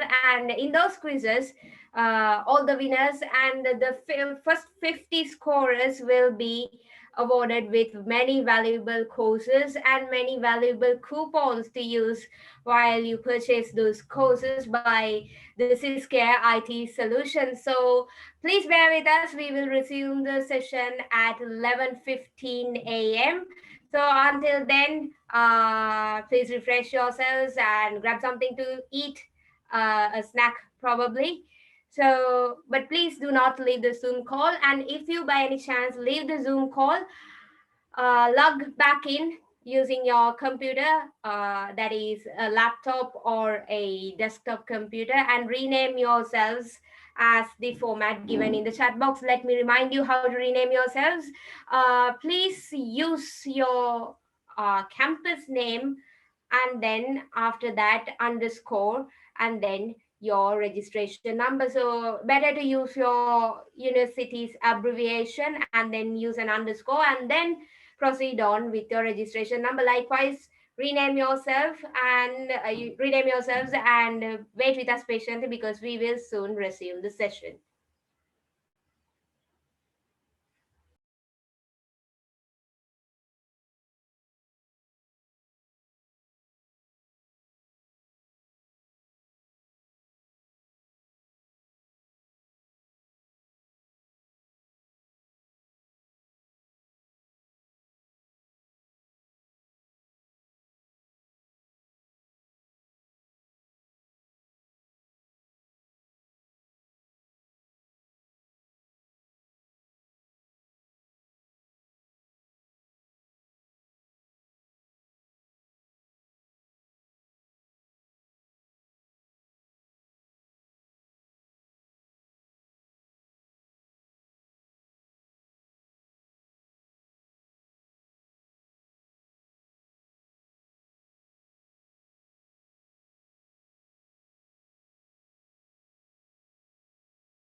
All right, welcome back. Again, welcome everyone, ladies and gentlemen. Unfortunately, as I, told you earlier, one of our presenters who was supposed to conduct this session, the cloud session, the latest trends in cloud technology, current requirements and standards, from service providers' point of view, had a medical emergency and he's from Australia. He will not be able to take this session. So instead of, because of that, I'm going to conduct this session as well. So it's going to be about 45-minute session. Expected time to wind up is 12 o'clock. And then after that, our next resource, Miss Vihanga, will take the session at 1 o'clock and then conduct her session. All right. So in this case, we will be talking about latest trends in cloud technology. And as I always say, we need to have a better understanding about all these technologies before we start up. And today's world, the leading cloud service providers, everybody knows Amazon Web Services, AWS, Azure, and Google Cloud. So those are the leading service providers. And of course, some service providers like us, Ciscare, we have our own data center in Australia. So we provide cloud solutions in our data centers as well. That is known as private cloud private cloud that we maintain, but we offer services in that way. Some cloud service, some services we offer to the public, right? So let's look at this one first to understand, and everybody knows about me now, I hope, right? Now, if I do a quick comparison for the people who are not very much aware about the cloud. So what is cloud if somebody asks you?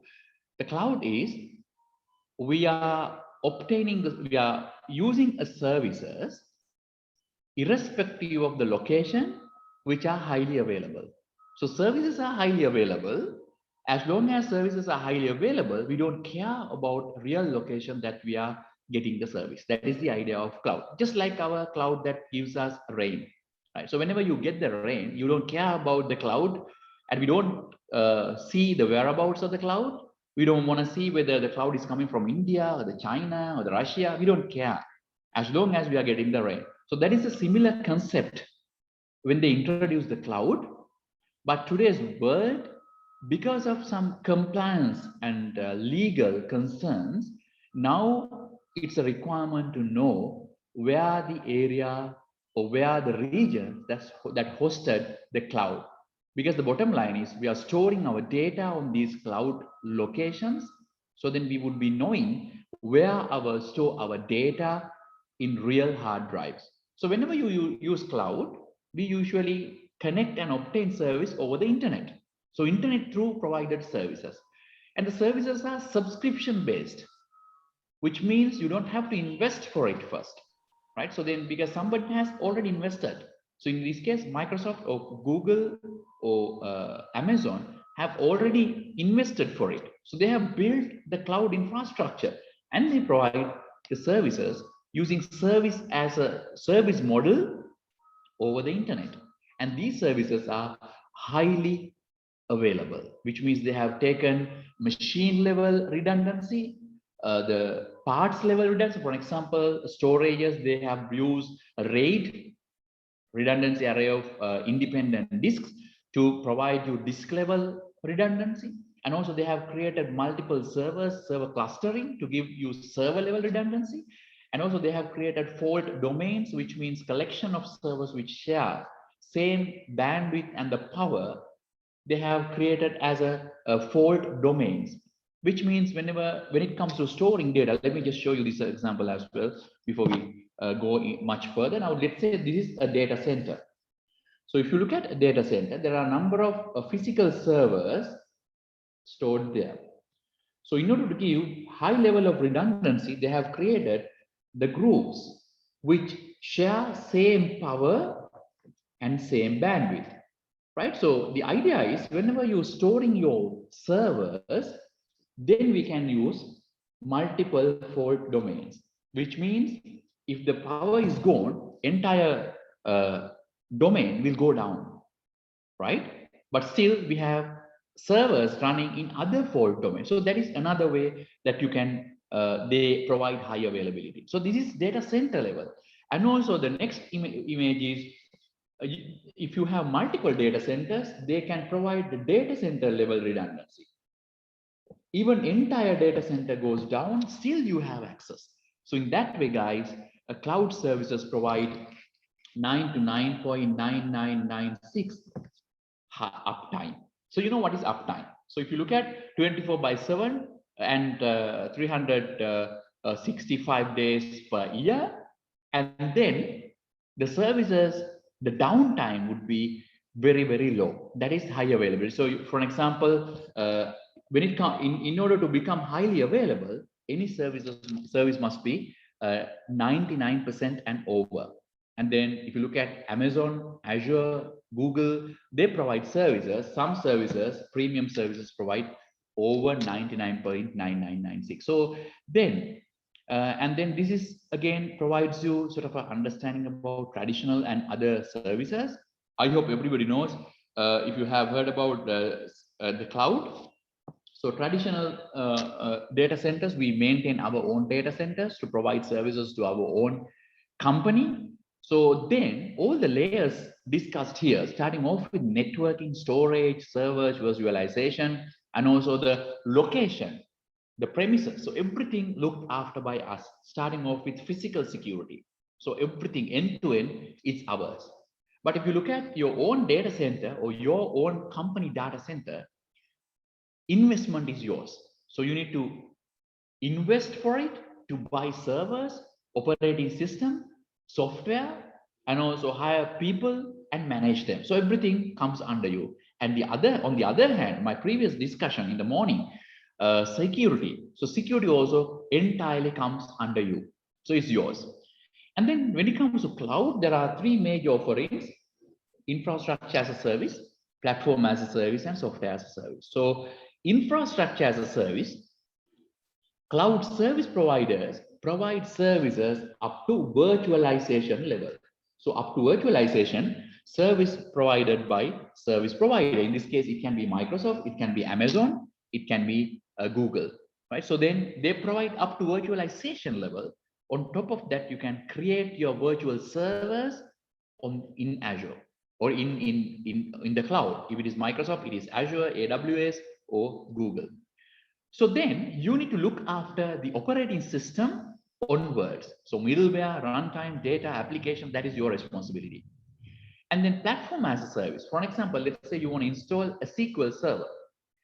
And then if you want to build it in your data center, you want to build a server first, and then install operating system next, and then install the application next, which is SQL server. And then you can create a database. But when it comes to platform as a service, you don't have to do any of those. Straight away, you can create a database there. So that is a platform as a service, which means platform has already been created, or platform has created for you. So you can straight away go ahead and create or build your application on top of the runtime. And the software as a service, you don't have to even build your application, because application is already built. SaaS is that, software as a service. Example is Microsoft Office 365, which is a application also have built. And also, if you look at cloud scenario, the pricing structure is another thing that you want to know. So traditional ID, as I said, it's upfront payment, but on the cloud, we use subscription model, where we will be paying only for the usage. So if you look at traditional IT, if you use 100 servers, and then for 100 servers, we have to invest first. Then it's ours, then we can manage them. But when it comes to cloud, we don't have to invest upfront, because cloud service provider has invest for it. But what we need to pay is for our usage. For example, if you build a server, and if you switch on and running the server, we only have to pay only for the usage. If the servers are shut down, servers are not using, you don't have to pay, in other words. So depending on the service that you use, there are different pricing models. So that's what we use in the cloud. That is something very similar to buying a car and hiring or renting a car. So to explain this one, I think that is the best example that I can give you. So let's say if you want a car, you can buy a car, something like this, or you can purchase a car, or you can rent a car, buying a car and renting a car. So both options would give you a car.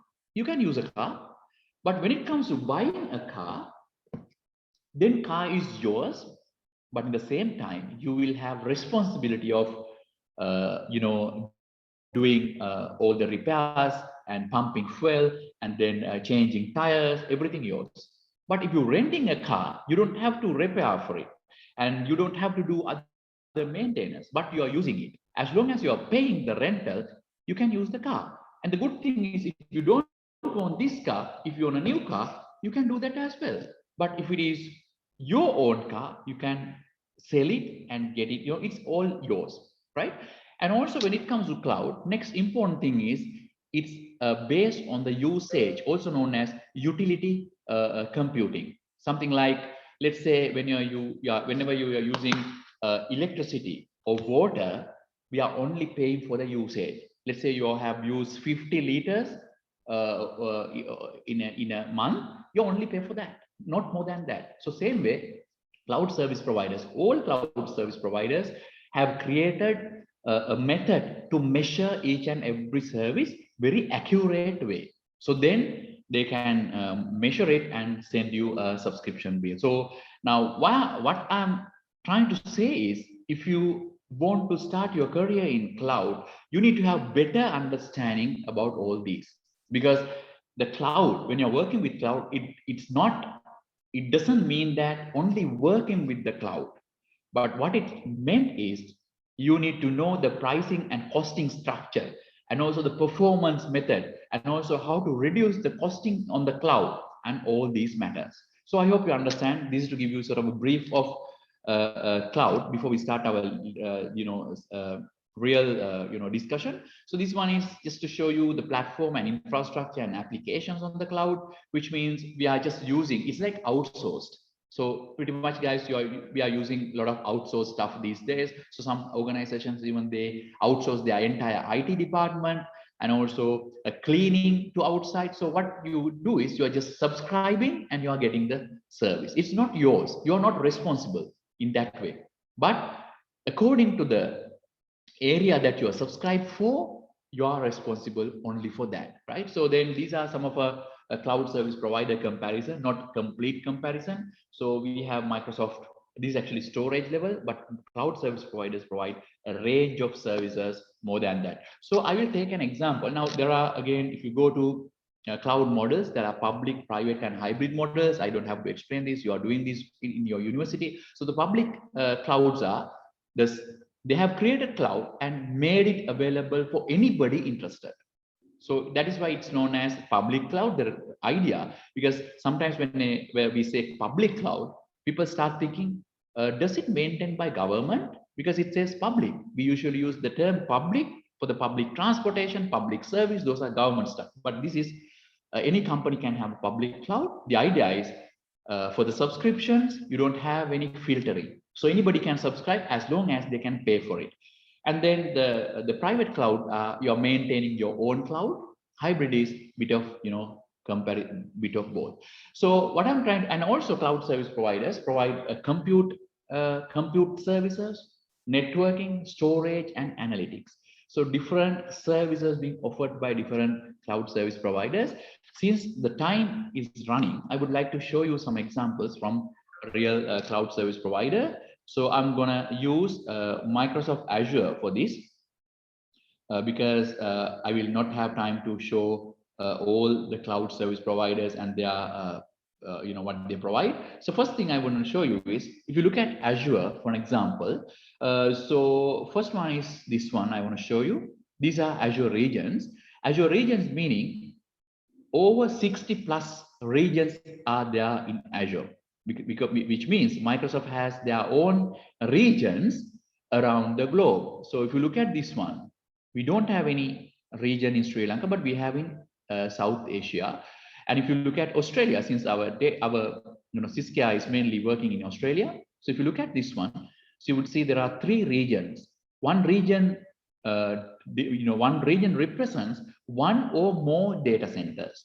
So typically Australia South is represented by single blue cycle, which means circle, which means they have only 1 data center here. And then Australia Central has 1 data center. But if you look at Australia East, they have multiple data center in a single region, right? So which means they can give us data center level redundancy, or if the data center level crash, still they can provide the services there, right? So this is that. So Azure, Microsoft has 60 plus countries, 60 plus regions to offer the service, and they offer service over 140 countries currently, and they provide 600 plus services. Let's look at some of the services in the cloud. Possibly some people may have this experience, some people don't. So let me show you this one. So let's log into Azure portal. I'm going to use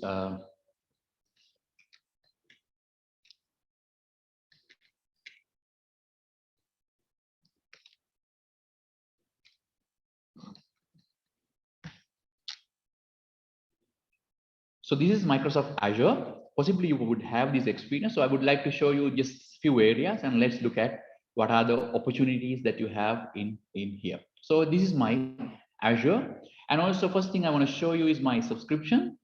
So this is where this is most important. This is something like our credit card. This is how we want to make payment for our usage. For example, my current cost would be Australian dollars 58.8, and my subscription is I'm obtaining this from Microsoft Partner Network, since we are PartnerNet partners. So and also every month I will get around 250 Australian dollars for my usage from Microsoft. That is benefit from Microsoft partner. So this shows you how much I have spent for the resources within my tenant. So tenant is our organizational space on public cloud, and here you would see the number of resources and how much data that I have used. And also it shows the starting credit is 210 and I have 150 around credits remaining. And also it shows you as of now how much I have used and what is my usage pattern. So this information you can obtain from here. And also, as I explained before, there are a number of services offered in Azure, right? So around 600 services. If you look at all, these are the services. So as I said, there are 600 plus services offered in Azure. And if you look at here, these are the general services. And if you look at compute services, you can build virtual machines there. Virtual machine scale sets are here. App services, so much of services offered in the cloud. And when it comes to networks, virtually you can create networks on the cloud, which means you can replicate existing on-premises network on the cloud. And also you would see here DDoS protection plans are there, public IP addresses, and web application firewalls and other firewalls you can build there. This is not only, guys, Microsoft technologies, but also you can find out non-Microsoft technologies as well. So if you go to marketplace on Azure, you can use non-Microsoft product as a subscribed service. So these are examples for that. Quilly's firewall, Sophos firewall, and Palo Alto. Those are actually subscription-based services. Again, I explained, subscriptions are as per your usage, you're paying for the service. If you have not used, you don't have to pay, right? So that is how utility computing works, something like your water and electricity. So if you have used less, you have to pay less. You have used more, you have to pay more, right? So that is how it works. So again, if you go to services here, you would see different kind of services here. If you go to compute service, you would see these are the services that you can create, right? And also if you look at networking, you can create network-based services. And storage, it provides the storage services where you can create service storages on the cloud. And if you look at mobile containers, databases, for example, I explained earlier, when it comes to creating database, you don't have to install, you don't have to build a server, you don't have to install application, but straight away you can create your database. So if I show you that, if you go to SQL databases, and if I click on add, first thing I want to say is the subscription. Microsoft would want to see how I'm going to pay it, right? So, and then I'm going to select resource group. Resource group is a logical container that we create for management purposes, which means when you create any resource, it has to be within a resource group, something like a folder, right? We keep our files on a folder. So same way we can create a resource group, because whenever you build folder, it will delete all files within the folder as well. Same concept. So when you delete this resource group, it will delete all the resources that we created within the resource. And here you would see you are straight away creating a database. You don't have to build a server. So that is the SQL as a service.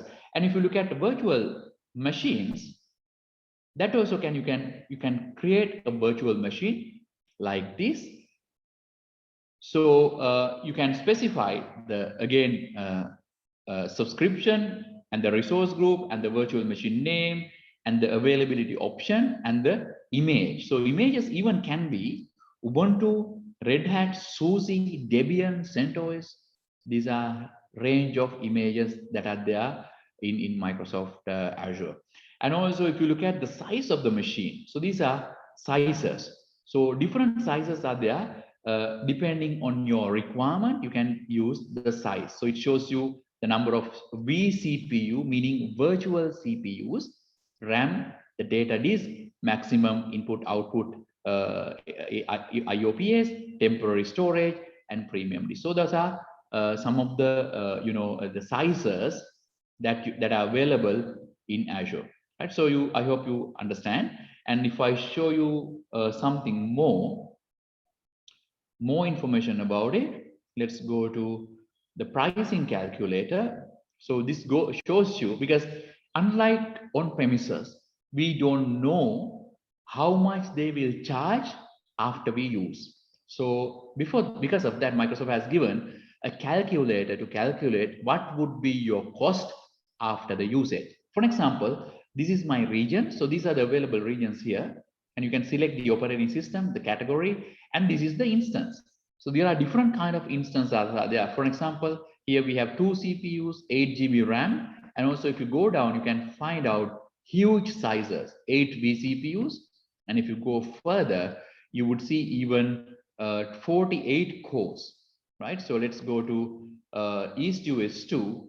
They have giant sizes of the servers, and these servers are in different sizes. Here you would see M series virtual machines with 416 cores and 11,400 GB RAM. Now you can understand the size of the virtual machine, and then this would be your cost for month. So likewise, you can create the you can estimate your costing before you start using them. It's a good thing to do, right? So then likewise, you can build your entire virtualization or virtualized data center on the cloud. And also sometimes you would be working with developers. Sometimes you may have developers or software engineers on your universities. So then even for them, they provide us so much of information, so much of services. For example, you can add app service whenever you can create app service. Let me just create one. Let's say demo app. Then I can select let's say today's date is 2021, and then the code, the runtime stacks, you would see there are a range of runtime stack, not just only Microsoft.NET. I'm going to select this one here, and then I can create one. So let me just quickly show you this one, because it will be useful for everyone. So that's why the cloud solutions are not only for the infrastructure guys, not only for security guys, but for everyone. So even for developers, this knowledge will be really important. And when it comes to cloud, it's not restricted for you to be in networking or infrastructure or security. So for everyone who has done a degree in any stream, this will be useful, right? So here I'm building a application, web app service. Straight away you can build them, because otherwise you will have to build a server first, install an operating system, install runtime, and then only you can think of building application. But now here you can straight away start building your app. Let me go to resource. So if you go here, actually this web application has already been created. I will show you how. Let's go to any of these tabs and paste the URL.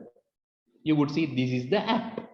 It's already being developed. It's already been initiated.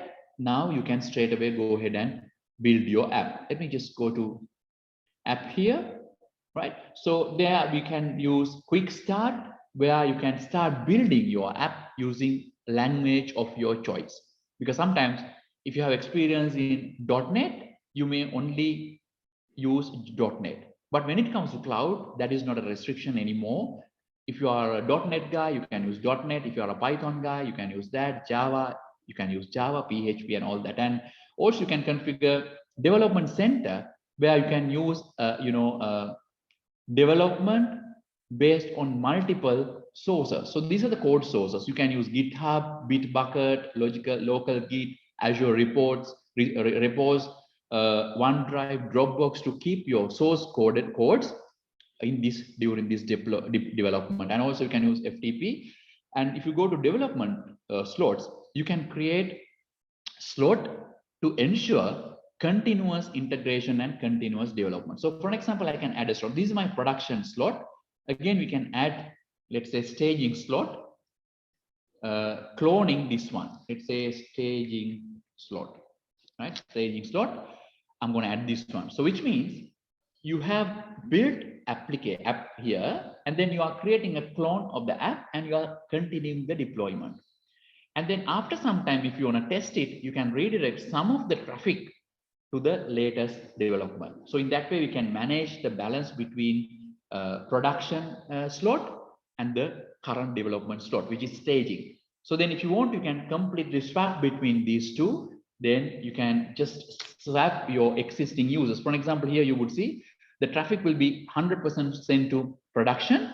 But if you want to now, you can send 10% traffic to your staging. So then you can test it without sending all the traffic to the recent one. You can send some of the traffic. So eventually you can send 100% traffic there. Also, you can swap these two by entirely switching between source and target. So these are some of the stuff. And also cloud has cognitive services where you will get so much of APIs for the developers. For example, face recognition APIs or cognitive services API, where you can build bot on Azure with minimum programming. And also we have range of other services. I hope you understand, right? So then let me just go to my resource groups, and let me just delete this one because otherwise it will charge me for this demonstration, resources that I have created. And also it uses Azure Active Directory as a identity service. In the morning, I explained about identities, right? So that is also built in. You don't have to install any server to build your identity system. Azure Active Directory is where you are creating your identities, creating users, the groups, providing access to your resources, registering your applications, and so on. So this is about just to give you understanding about a cloud services, by taking an example as a Azure. Now, when it comes to our real, topic, right? So the opportunities, as I want to, just show you this one before. The reason is all opportunities again depends on what you have got, right? So then the latest trends, you need to be up to date with the technology, as I said. Now, when it comes to Microsoft and Amazon and Google, also the same. So they provide their own training and certification over their cloud that they provide. So then when it comes to obtaining cloud specific career, especially they will be focusing on the professional qualification other than the academic, because the reason is you will not be learning about Azure or Amazon Web Services or Google in your university, but you will learn about as a concept a cloud. What is platform as a service, software as a service, infrastructure as a service, so you will learn about those. But if you ask to manage Azure tenant, you will not be able to do that. So because of that, there are different certifications provided by directly by these cloud service providers, and then these certificates will be highly acceptable by the service providers or the companies when they recruit people, right? So if I show you that, now if you look at Microsoft, since we took Microsoft as example, so Microsoft has something called AZ104 now, that is known as Microsoft Azure Microsoft Azure Administrator. So Azure Administrator, this certification. So again, you would see this exam is updated on May 25th. May 25th is tomorrow, day after tomorrow, right? So that's the reason, guys. The cloud services are not remaining the same all the time. So you can see even Azure services every other day. You could see a new service is popping up. So if you look at this one, even we are working with cloud every day, but some of the services, even without your notice, popping up here. So as of now, over 600 services provided by Microsoft. So because of that, the technology is evolving every single day. That's why all these cloud service certificates are expiring every 2 years once. The technology is so fast, right? Because of that, we need to align with our knowledge about technology. Technically, we must align with these standards. So that's why Microsoft provide this one. And then the good thing is Microsoft now has introduced something called role-based examinations, where I think you understand no one can learn everything in Azure. I think even Microsoft internal employees wouldn't know everything about Azure. So, but your specific role, let's say you are a developer, so you can only focus on DevOps area. If you are an infrastructure guy, you can focus on infrastructure area. So likewise, you can build your career, right? So then if you go to Microsoft Azure as Associate, so this is the certification that you would need in order to become a Microsoft Certified Azure Administrator Associate. So by doing this exam, you can obtain this certificate. So you can schedule, and this is online, guys. The good thing is you can obtain the certificate today in these days, because this is under COVID impact. So usually the exam fee would be for Sri Lankans about $80, right? $80 for Sri Lankans exam fee itself. But now even schedule exam for $15, $15 US. The good thing is not only that, you can take your exam with the luxury of your location, which means you don't have to visit any Pearson VU exam center to take your exam. So you can do it from your home. There is certain criteria has to be met, which means you have to be in a locked area, locked room. No one can enter to the room. Sometimes they might ask you to turn your laptop around and show them whether somebody is inside the room. Under these criteria, if you can meet, you can do the exam from home, and you can schedule at any time that you would like, even late night, early morning, anything like that. So these are the prerequisites to get a career or start a career in the cloud. So same way you can focus on Amazon Web Services or Google. Everybody is pretty much similar, and then you can focus on different areas. And there are some other certificates, especially AZ303 today, these days. This is again highly recognized certificate. That is actually Microsoft Azure Architect Technologies. There are 2 exams to become Microsoft Architect Solutions Architect Expert, 303 and 304. By just doing 2 exams, you can become Microsoft Certified Azure Solutions Architect Expert. So that if you have this one, no one would hesitate to recruit you into the organization. That is the bottom line. So I think even Cisco would not hesitate to recruit a guy with Microsoft Certified Azure Solution Architecture Expert. So it's just 2 exams. So you can focus. If you can dedicate, you can obtain those. And also each certificate will cost only $15 now at this stage. So you can utilize these guys. So these are information. If you have any questions, guys, do ask.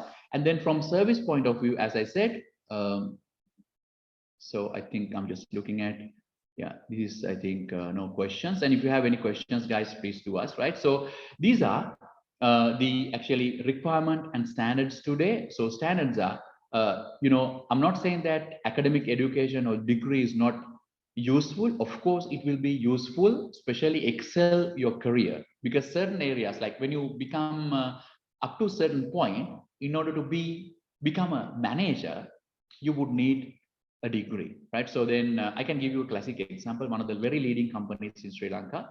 There is a very leading companies in Sri Lanka. I was at that time working as a visiting lecturer for one of the universities, and there was a guy came to my class, and he's aged around 55, right? So so he's quite elder in the class, so people were sort of when that happens, sort of bullying this guy. But he's very confident, and he was focusing, and he has so much of experience. What happened was, he was an assistant manager, one of the assistant manager in IT for the leading companies in Sri Lanka, and he was managing pretty much entire company's IT, and they had huge branch network as well. He's responsible for everything. But for last and he's experienced with the company over 30 years, right? Over 30 years he has experience, starting from very small, designation, and he has reached up to assistant manager of the company. And he was working as assistant manager for last 15 years. But this guy was not able to get the actually he's working at the manager role, but his designation is assistant manager. But the reason is he didn't have a degree. So because of that, this guy was not able to get the the designation that he's supposed to have, because he was managing huge range of. So that's the reason he came to one of the private university to obtain his degree. I'm not sure whether he has completed it or not, but he was getting all the other facilities, but he was not able to obtain that level. So that is there. So you have done that part, guys. So you have started your career in your academic education. What I'm saying is just focus on professional education as well.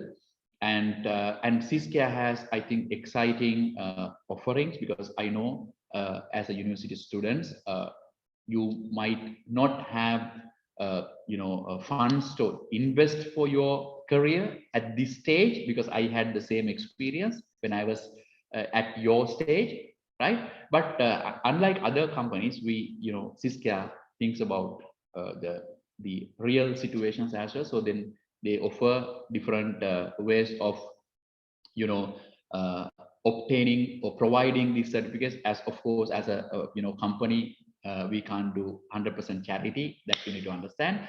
So with that, we offer certain and also we have proposed certain ways that people can get together with each and every university and share, and then care about everyone, and then obtain required professional certificate during your university time. So that is the main thing. So possibly you might have another 2 years, 1 year, or 6 months. According to that, you can tie up with CISCA. So we are trying our best to provide whatever the service or whatever the support that you would need from us, and you can contact our guys. So you can reach to them, and then we are happy to provide you whatever the support that you need from us. We hope that is our responsibility at this stage as well. Especially you can reach me if you want to find more information about the information related to any of those. And I'm in LinkedIn if you want to search me there, and you can contact me, and also you can reach our guys and also the organizers. Thank you very much, guys. You have done a marvelous job, and you are very active in this, and I'm really happy to be part of this session. And guys, don't hesitate to contact me if you need to know anything or anything that you would need from my side. From my capacity, I will try my best to provide any support, anything that you would need as a Sri Lankan mainly. Right. So with that, I think that is high time to hand over the session to our amazing organizing committee. Right. Thank you very much for your patience, and I hope our 2 sessions in the morning are informative to everyone. And after my session, there is another exciting session will be conducted by Ms. Vihanga. She's from CERT, Sri Lanka CERT, with real experience. That's the reason I didn't touch much about forensic investigation, because she's the best person to talk about it, right? So then she will explain what are the opportunities in forensic in today's world, especially with real experience with the CERT, right? So CERT is one of the organizations who's managing, handling, responsible for so many attacks and investigations, and she's, I think, handling web and other I think mobile areas. So you guys can take best out of it, the session. And thank you very much again giving us this opportunity, and also we are happy to provide any support service required from us. Thanks everyone. Over to you, organizing committee.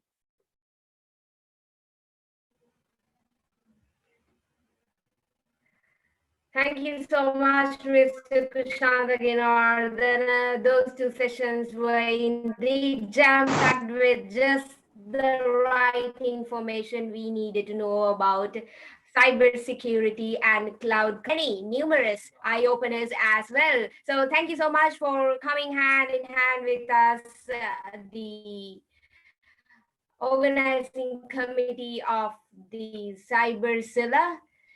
All right. So now it is time to move on to the third quiz of the day. So, ladies and gentlemen, just before we move on to the quiz of the day, so you can see down in the chat, there is a link provided to all of you, because this is a link to a feedback form. So please be kind enough to use that link and provide your valuable feedback so we can use all your constructive criticisms to mend our errors if there were any, so that we can organize many more successful sessions in the future. So with that being said, it is time for the next quiz. So please move on to the Kahoot site as you did 2 times previously. So the game ID will be provided to you soon. So let's see what the game ID is. All right, there you see the game ID on the screen. It is 9583442.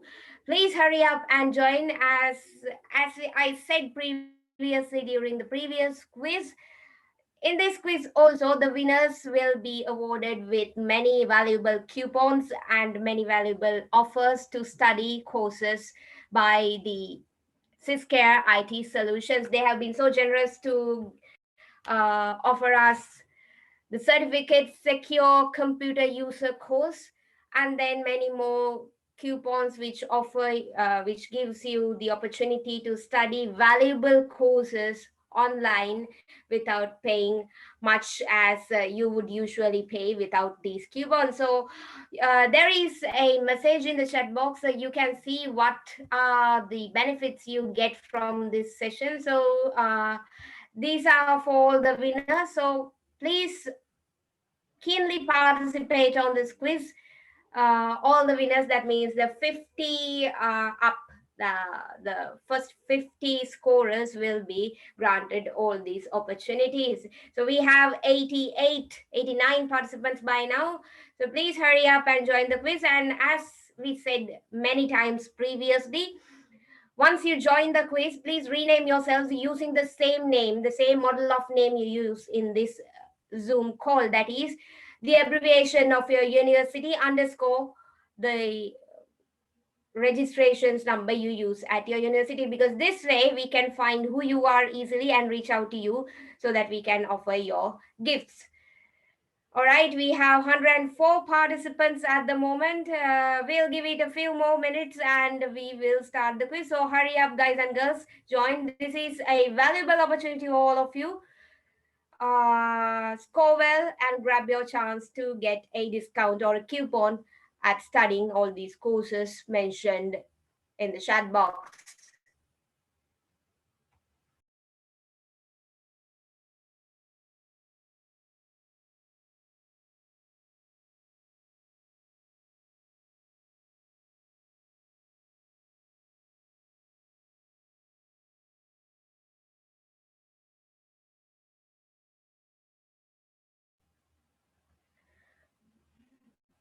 All right, we are up to 125 now. So please let me remind you again and again, there are a few Kahoot users here who have not renamed themselves according to the required format. Please rename yourselves, otherwise we can't reach to you. We would not know who you are if you happen to win this quiz. So please rename you, as we said previously, using the format that having your university abbreviation first followed by an underscore and then your university registration number. Please use that so we can reach out to you in case if you win or secure a place before the 50th place. So I can see Vapiris. Okay, could you please rename yourself? Or you can just leave the quiz, re-enter and rename yourself using the correct format.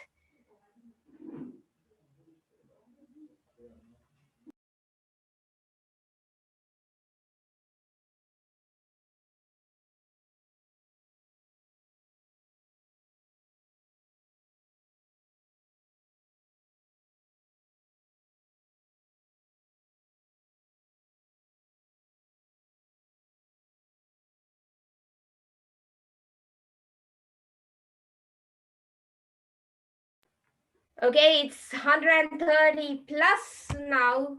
So almost 135. We are at 134. But since the time is a weighing factor here, dragging us down, I think it's time to start the quiz. So let us start the quiz now. So the first question of the Cyberzilla Kahoot quiz session 3 is: blank is the measurement of things such as fingerprints and retinal scans used for security access. Answer red, biomeasurement. Answer blue, computer security. Answer yellow, biometrics. Answer green, smart weapon machinery. So which will be the correct answer? Only 5 seconds remaining. Hurry up and give the correct answer to win valuable gifts. Okay, the correct answer, the majority of you have been successful in getting the answer correct. That is the yellow answer, biometrics. So the scoreboard is, all right, IIT 2019-06-600 is at the top with 943 marks. So let's move on to the second question. And the second question is, what is the name of an application program that gathers user information and sends it to someone through the internet? Answer red, a virus. Answer blue, spybot. Answer yellow, logic bomb. Answer green, security patch. So what is the correct answer? 5 seconds remaining. And there you go. The correct answer is a spybot. 84 of you have been able to get the answer correct this time. So let's see the scoreboard now. Okay, the scoreboard is differing. Someone from Slate had been able to get the first place at right now with 805,855 marks on the first place. So the third question: when customers of a website are unable to access it due to a bombardment of fake traffic, it is known as: answer red, a virus. Answer blue, a Trojan horse. Answer yellow, cracking. Answer green, a denial of service attack. So which will be the correct answer?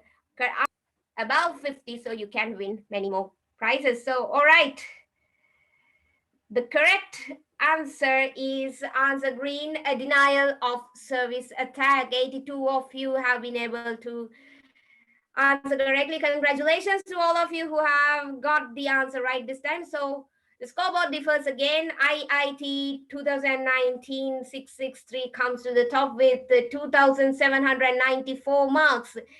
All right, let's see if these people will be able to hold their positions for the next two questions as well, okay? A self-replicating program which needs some form of human action to run and propagate is: answer red, a Trojan. Answer blue, a worm. Answer yellow, a virus. Answer green, a logic bomb. So what will be the self-replicating program which needs some form of human action to run and propagate? So the correct answer is, okay, correct answer is a virus, and unfortunately only 27 of you have got it correct. So let's see the scoreboard. All right, there's a huge difference. SLI, IIT, IT 211,094 has the highest answer streak of 4 here right now, and he or she has acquired the first place with a mark of 3,433. Last question: what is the most common technique used to restrict access to a computer system? Answer red, user logins. Answer blue, passwords. Answer yellow, computer keys. Answer green, access control software. So what will be the answer, the correct answer?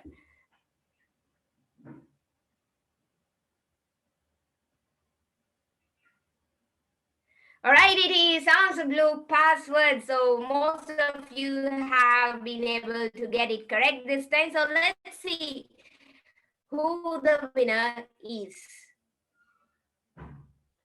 Okay, so we are at the podium right now. Third place is secured by someone from Slate 2011 410, and the second place to someone from NSBM, and first place is scored by Okay, someone from Uvaldas University CST 18021, congratulations.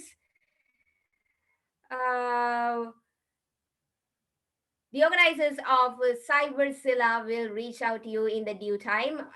Not only these three, the first 50 scorers will be given many more valuable gifts. So let's resume Cyberzilla workshop now. So we are at the third phase of Cyberzilla, and this is a session on digital forensics in today's world, local and foreign opportunities, where to start career, recommendations, and trends. And this session will be conducted by a person who is very accomplished in this subject area. She is currently working as an associate information security analyst at Sri Lanka CERT. She is a holder of BSc Hons in IT from KDU, MSc in IT specializing in cybersecurity from SLIIT. So she is none other than Miss Hansini Halvatura. Miss Halvatura, the screen is yours.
There seems like a small technical issue in connecting with Ms. Halvatura. So, ladies and gentlemen, please bear with us for a few moments. We will resume the session as soon as Ms. Halvatura joins.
All right, folks, until Ms. Halvatura joins with us again in this Zoom call, let me remind you that there is a link provided in the chat box, which will lead you to a feedback form.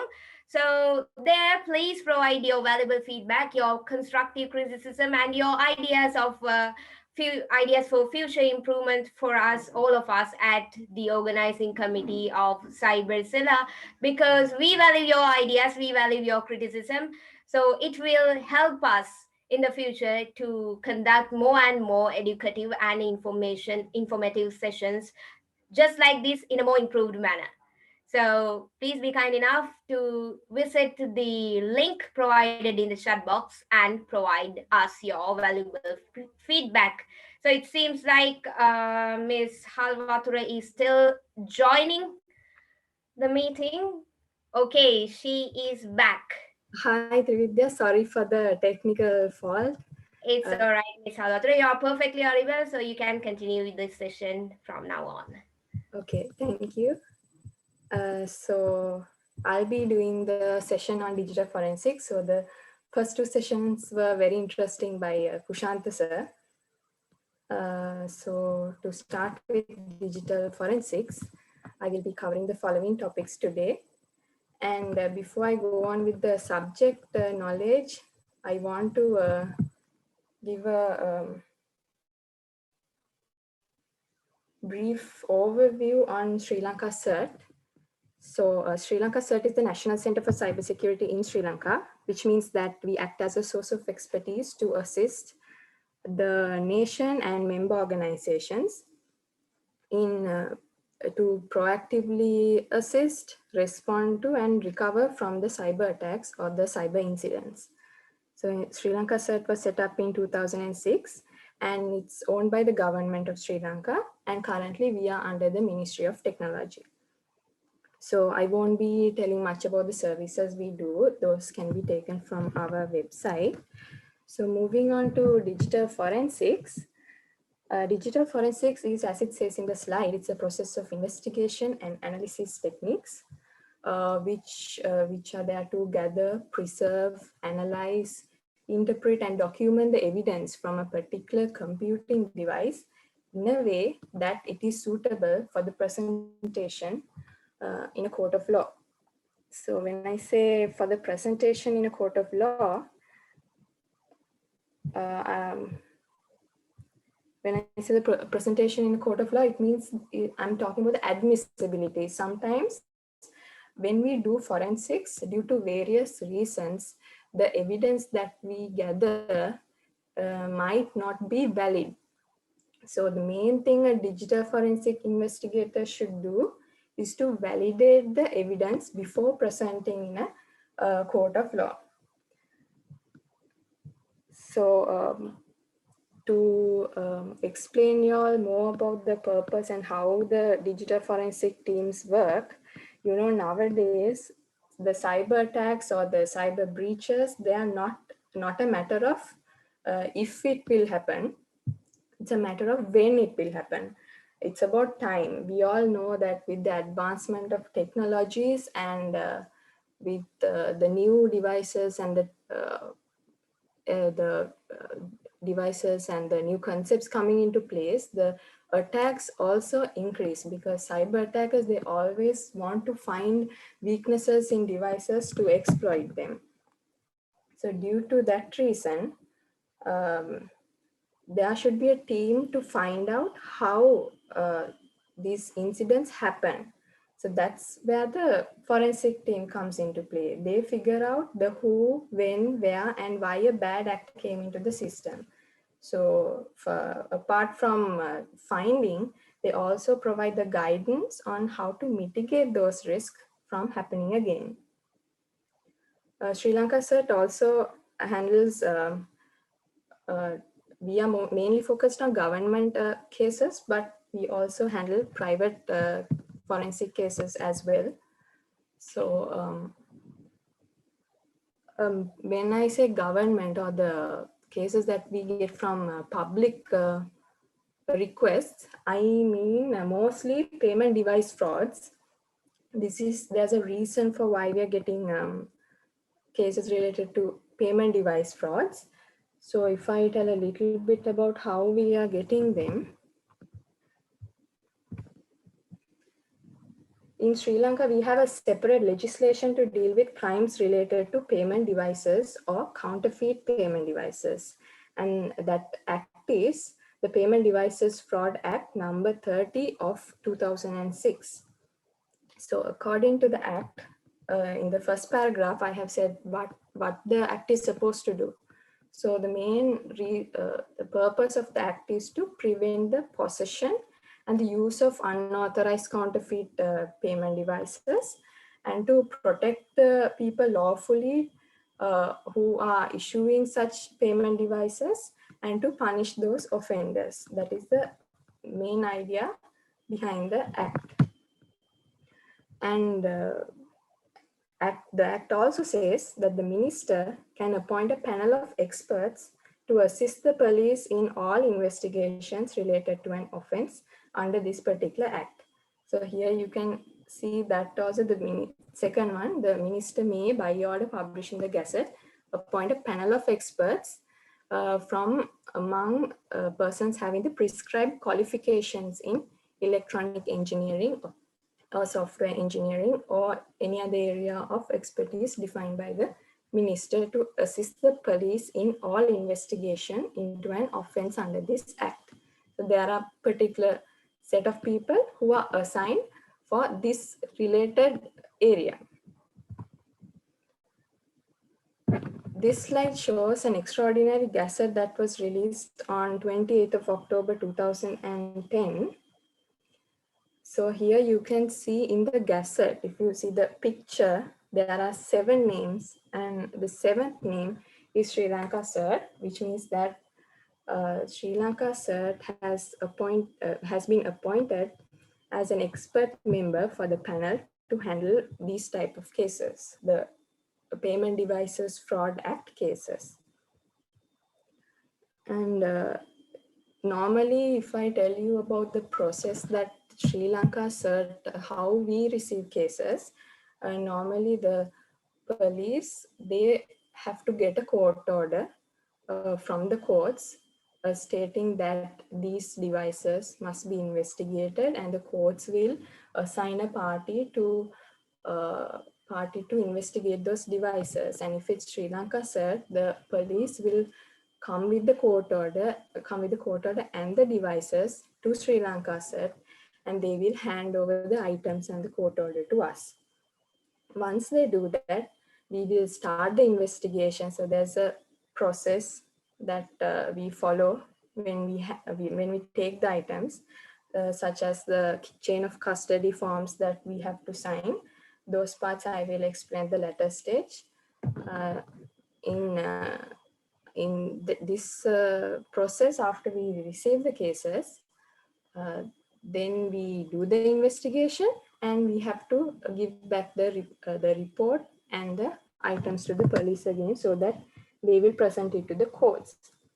But there are times when the courts or any judicial system, when the police give the courts, they might summon or they might ask us to come to the courts and explain the report as an expert witness. So expert witness is a person who has an expertise knowledge in that area.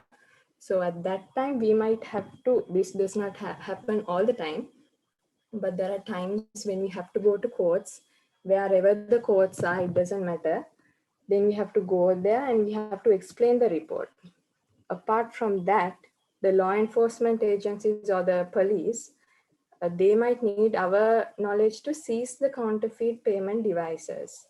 So for that, we travel to that particular location and help them identify those digital devices or the evidence related to the incident. So these are some of the types of digital forensics. You know, digital forensics is a branch of cybersecurity, and under digital forensic also there are different branches. So these are some of those branches: disk forensic, network forensic, wireless forensics, database forensic, malware forensic, email and memory forensics.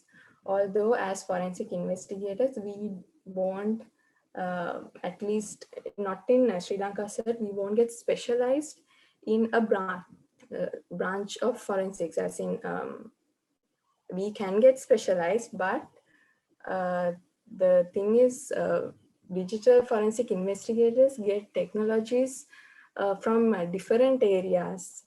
Just say we get a forensic case from in the branch of disk forensics. There, although it's a disk forensic, we might also need the knowledge of network forensics. So we won't tell anyone to get specialized in a particular branch of forensics. But if there's a large team And if the company is very specialized to digital forensic, then this might be practical. Next, I will explain to you what digital evidence is before we move on to the other parts of the presentation. Digital or electronic evidence is an information or a data of investigative value, which means that it's something that we have found out of the digital devices that uh, we have seized. So it's very valuable, especially for the courts. These electronic evidence can include documents, emails, or any other files that are electronically stored. Even the network or the data from ISP providers can be categorized as a digital evidence. When I say data of the ISPs, this means that there are times when court orders are submitted to internet service providers like Dialog, Mobitel.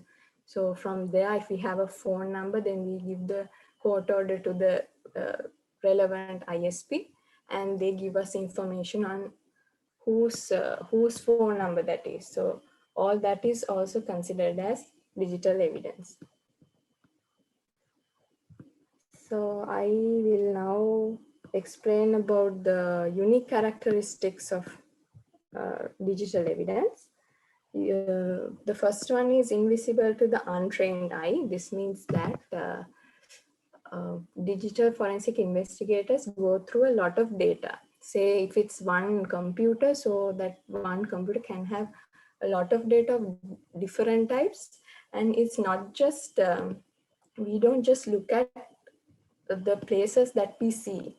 We have to know techniques and methods to go inside the file systems and check for particular information. So the particular person or the, I would say, let's say an attacker behind a particular attack, they might have deleted this data. So we have to recover the data. And then from the recovered data also, we might have to find a lot of information. So normally, when we just look at it, it's not visible. We have to go on looking at it to the raw metadata.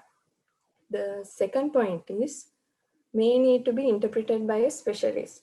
This means that some of the data that we find, if we don't know that this is an important data, then we might ignore it.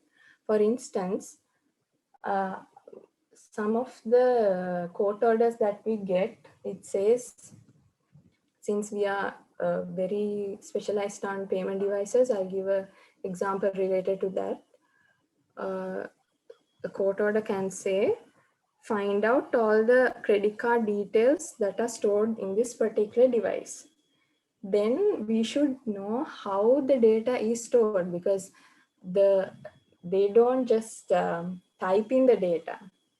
They fix particular fraudulent devices into particular places where the user does not know that it's there, but the card information gets saved into their databases. So these data might not be saved in ways that we can understand. For instance, the credit card information that we look for, normally they are stored in series of numbers. It's not like the card number, the serial number, it's not like that. It's a notepad file where we see, say, 10 digits of numbers, and there's a space, and there's around 4 more digits. So if we see something like that, then we know that it's credit card information. That is why I have indicated here interpreted by a specialist. Sometimes we have to consult specialists as well, such as a language specialist also. When we look at a computer, sometimes some contents are in other languages. So then again, we have to consult a language specialist. The third point is it's highly volatile.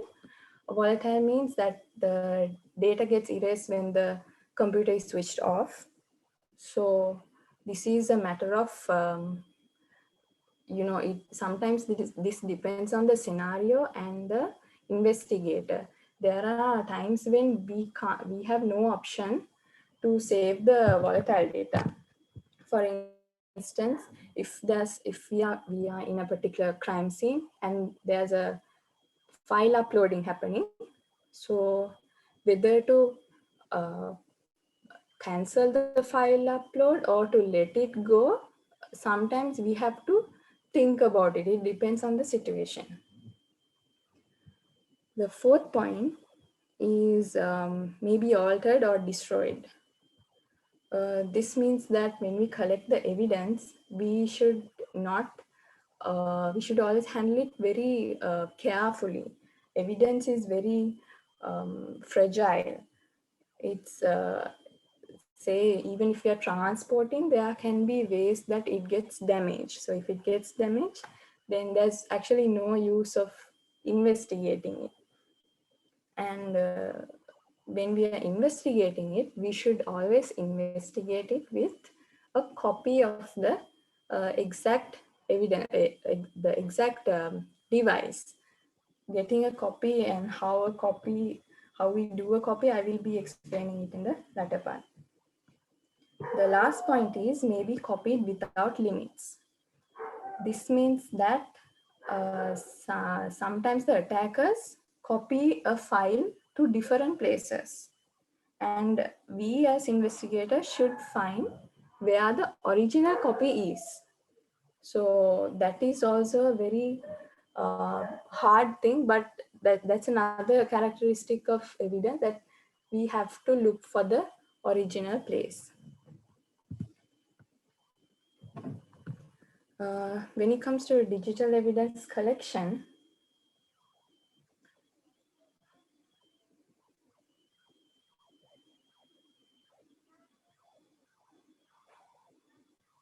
I think if we I think we can publish the quiz if we want.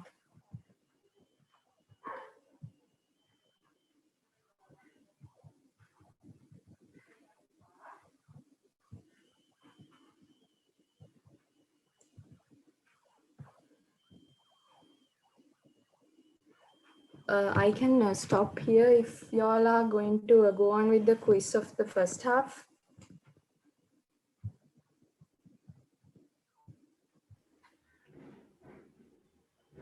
All right, thank you, Ms. Halwatr. So, folks, it's time for the fourth quiz of the day. So, please again move to the kahoot.it, I guess the website, the Kahoot website, and enter the game pin, which will be provided to you in a few seconds. Yes, it is kahoot.it and the game pin is 411265. Please enter the game pin and enter this quiz as you did previously. So, again, let me say how to rename yourself at the quiz.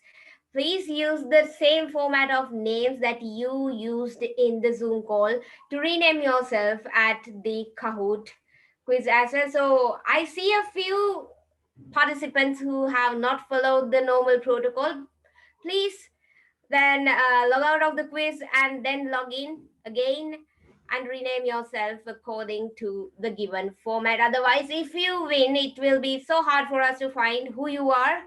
So then we won't be able to reach out to you and give you the gifts that are due to be received by you. So okay, the participant number is increasing quite fast at the moment. We have 78. Okay, increasing 84 right now. So in a few moments we will be starting the quiz. So guys, hurry up and join. And as I said previously, the winners of this quiz will be awarded with valuable gifts and coupons to study online many valuable courses by the Syscare Solutions IT company.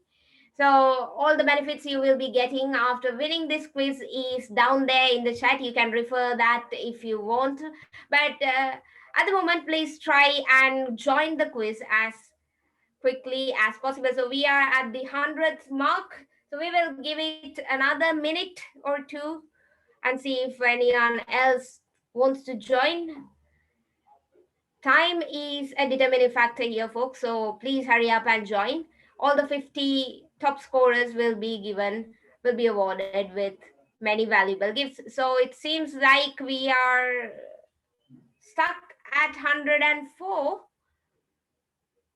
Right, it is increased to 107 at the moment.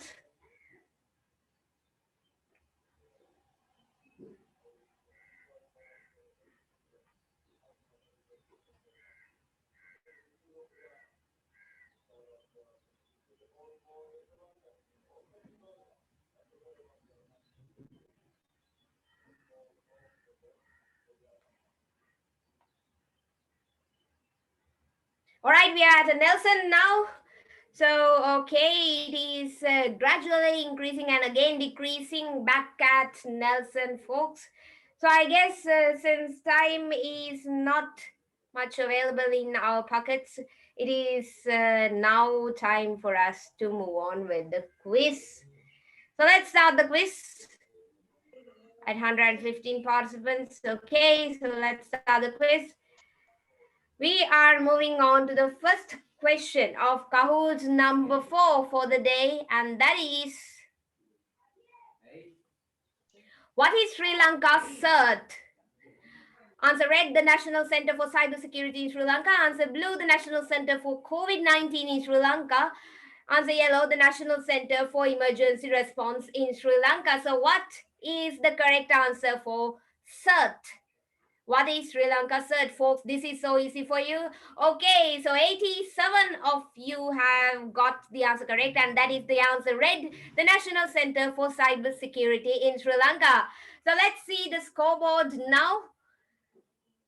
Okay, Slit 2011 1410 is at the top with a mark of 922. Let's see if he or she will be able to keep the position secure. The second question is, what is the main act in Sri Lanka that is related to the use of unauthorized payment devices? Answer red, Payment Devices Fraud Act number 33 of 2006, Payment Devices Fraud Act number 30 of 2006, Payment Devices Fraud Act number 30 of 2010, and final answer, Payment Devices Fraud Act number 20 of 2006.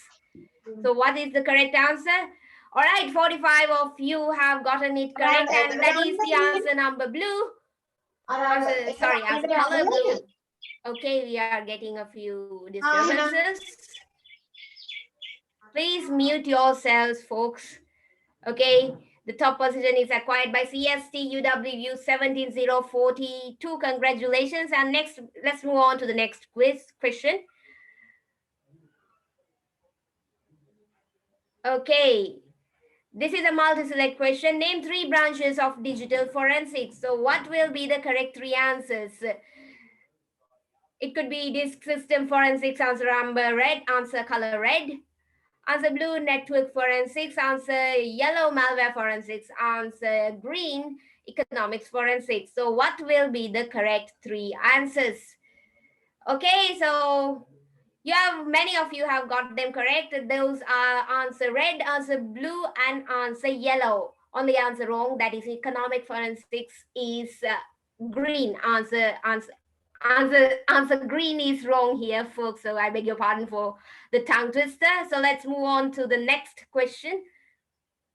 Okay, before moving on, there is the scoreboard, and NSBM 19593 have secured the first place with a score of 4,177. So let's move on to the next question. And the fourth and the final question of this quiz. Name 3 things to do when seizing an electronic media. Answer red, preventing remote access to the device. Answer blue, use Faraday bags. Answer yellow, airplane mode device off. Answer green, properly cover it from soft cloth. So what are the 3 correct answers, folks? We have 4 seconds remaining. And there we go. The correct answers are answer red, answer blue, and answer yellow. And only the answer green is the wrong answer. So let's see who is the winner of the quiz now. The Cyberzilla Kahoot for the third place is taken by NSBM 21495. Second place goes to NSBM 22005, whatever it is. I can't see it again.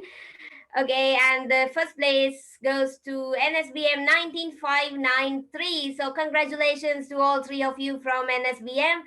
And all the organizers from the Cyberzilla will reach to you in the due time. And those who were able to score the first 50 positions will also receive valuable prizes from the Syscare Inc. So now that's it for the quiz number 4, ladies and gentlemen. Back into the session. You're up now, Miss Halvatura. Thank you, Trividya. I think everyone did a good job in answering the last question. I was going to tell it afterwards. I forgot that I'm supposed to say it now, but the answers were really good. All three correct answers were selected. So I think I can explain this easily.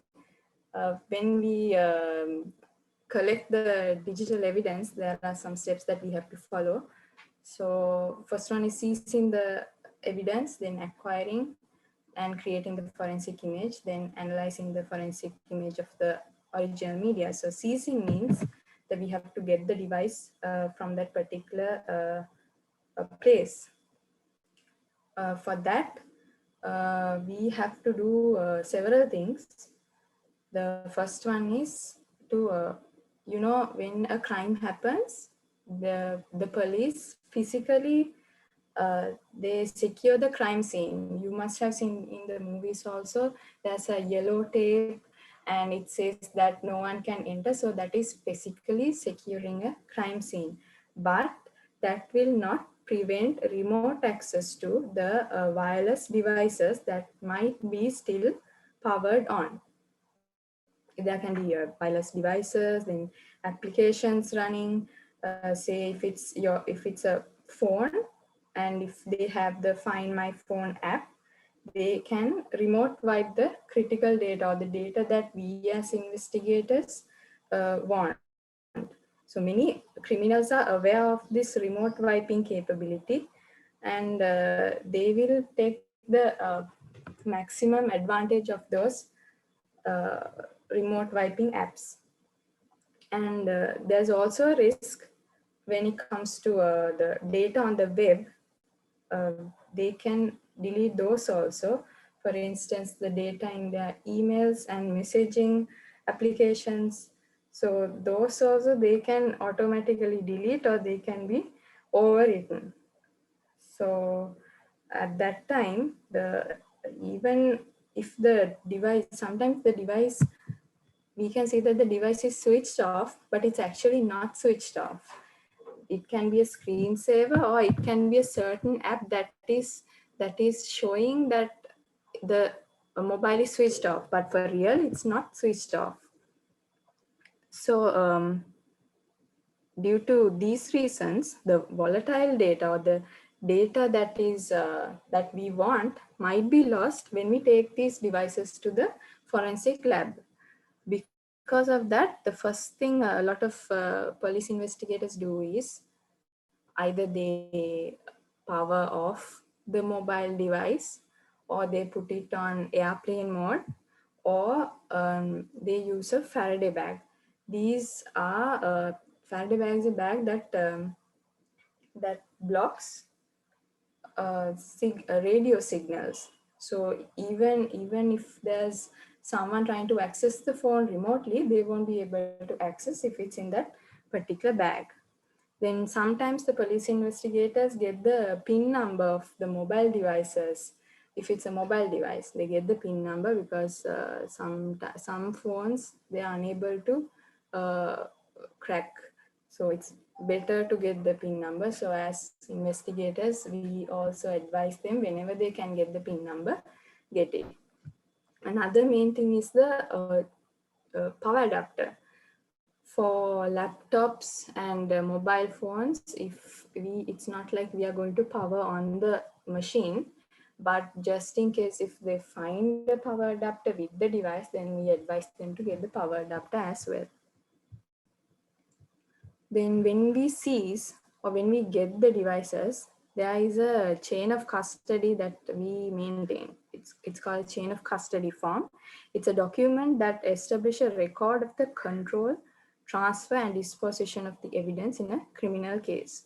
So it must be able to show that the evidence was handled properly and it was not altered or tampered with. So for this, in the chain of custody form, there are certain fields that we have to add. One is what the evidence is, if it's a mobile phone, if it's a laptop. So we have to have all details of the evidence with the model, the serial number, everything, and how we got it, when we collected the evidence, who handled the evidence, where the evidence traveled, and where was the evidence stored. All these things must be in the chain of custody document. So with that, it's easy for us to say that the integrity of the device was maintained, especially if it's a court case evidence, then the possibility of the investigator getting questioned on whether the device was tampered will be reduced. The next one is acquiring the evidence. Acquisition is the process of cloning or copying the digital data evidence from whatever the device. So when we create, this means that before we do any investigation, when we get the evidence, we have to make a copy of that evidence. And that making the copy is not like copy and paste. When we copy and paste, there can be certain changes in the created last access, modified times and the dates. So because of that, we have to get an exact copy of the evidence. We call it a bit stream copy or bit by bit copy. That means it's the exact copy of it. So we can put the original media away and do the investigation in the image that we got. Next one is analyzing the forensic image of the original media. This means that instead of the original media, like I said before, we are doing it in the forensic image. So for this purpose, to make sure that we don't tamper with the image also, we get a hash and we use write blockers. So write blockers are small devices that we connect to the forensic workstation and the evidence device. In the middle only we connect the write blocker. So we will not write anything from the workstation to the evidence. The purpose is to maintain the integrity. So it only gives a read access. And the hashing is normally when we get the original image, we get the hash of the original evidence, we get the hash of the image, and we make sure that the original evidence and the hash is both the same. And after the investigation also, we take a hash of the image to make sure that the image is in the same state as it was before we started the investigation, so that we know we have not tampered or altered any data.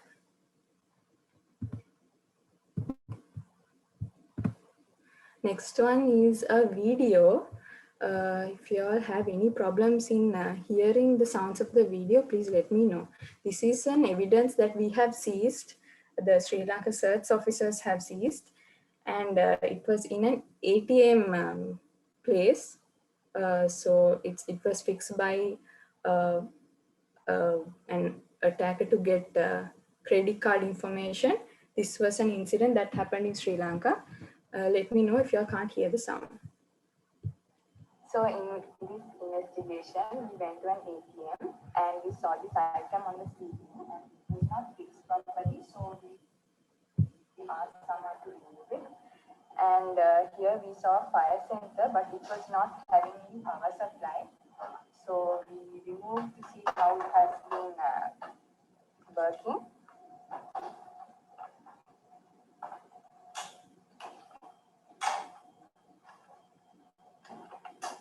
So inside this the fire sensor, we could not see any sensor, but here you can see there are 3 batteries and a circuit. The batteries are there to power the circuit, and it has a memory card to store the data, and there's also a camera here to capture images. The camera can be seen here. There's a broken part on the sensor to capture the images properly. And this is another similar device. It is also a fire sensor, but when we remove, you could see that it was also fixed in the same way. It had a battery and a circuit along with the memory slot to put the memory card in. And you can see the cable for the camera here. And there's a small hole on top of this fire sensor to capture the images from the camera.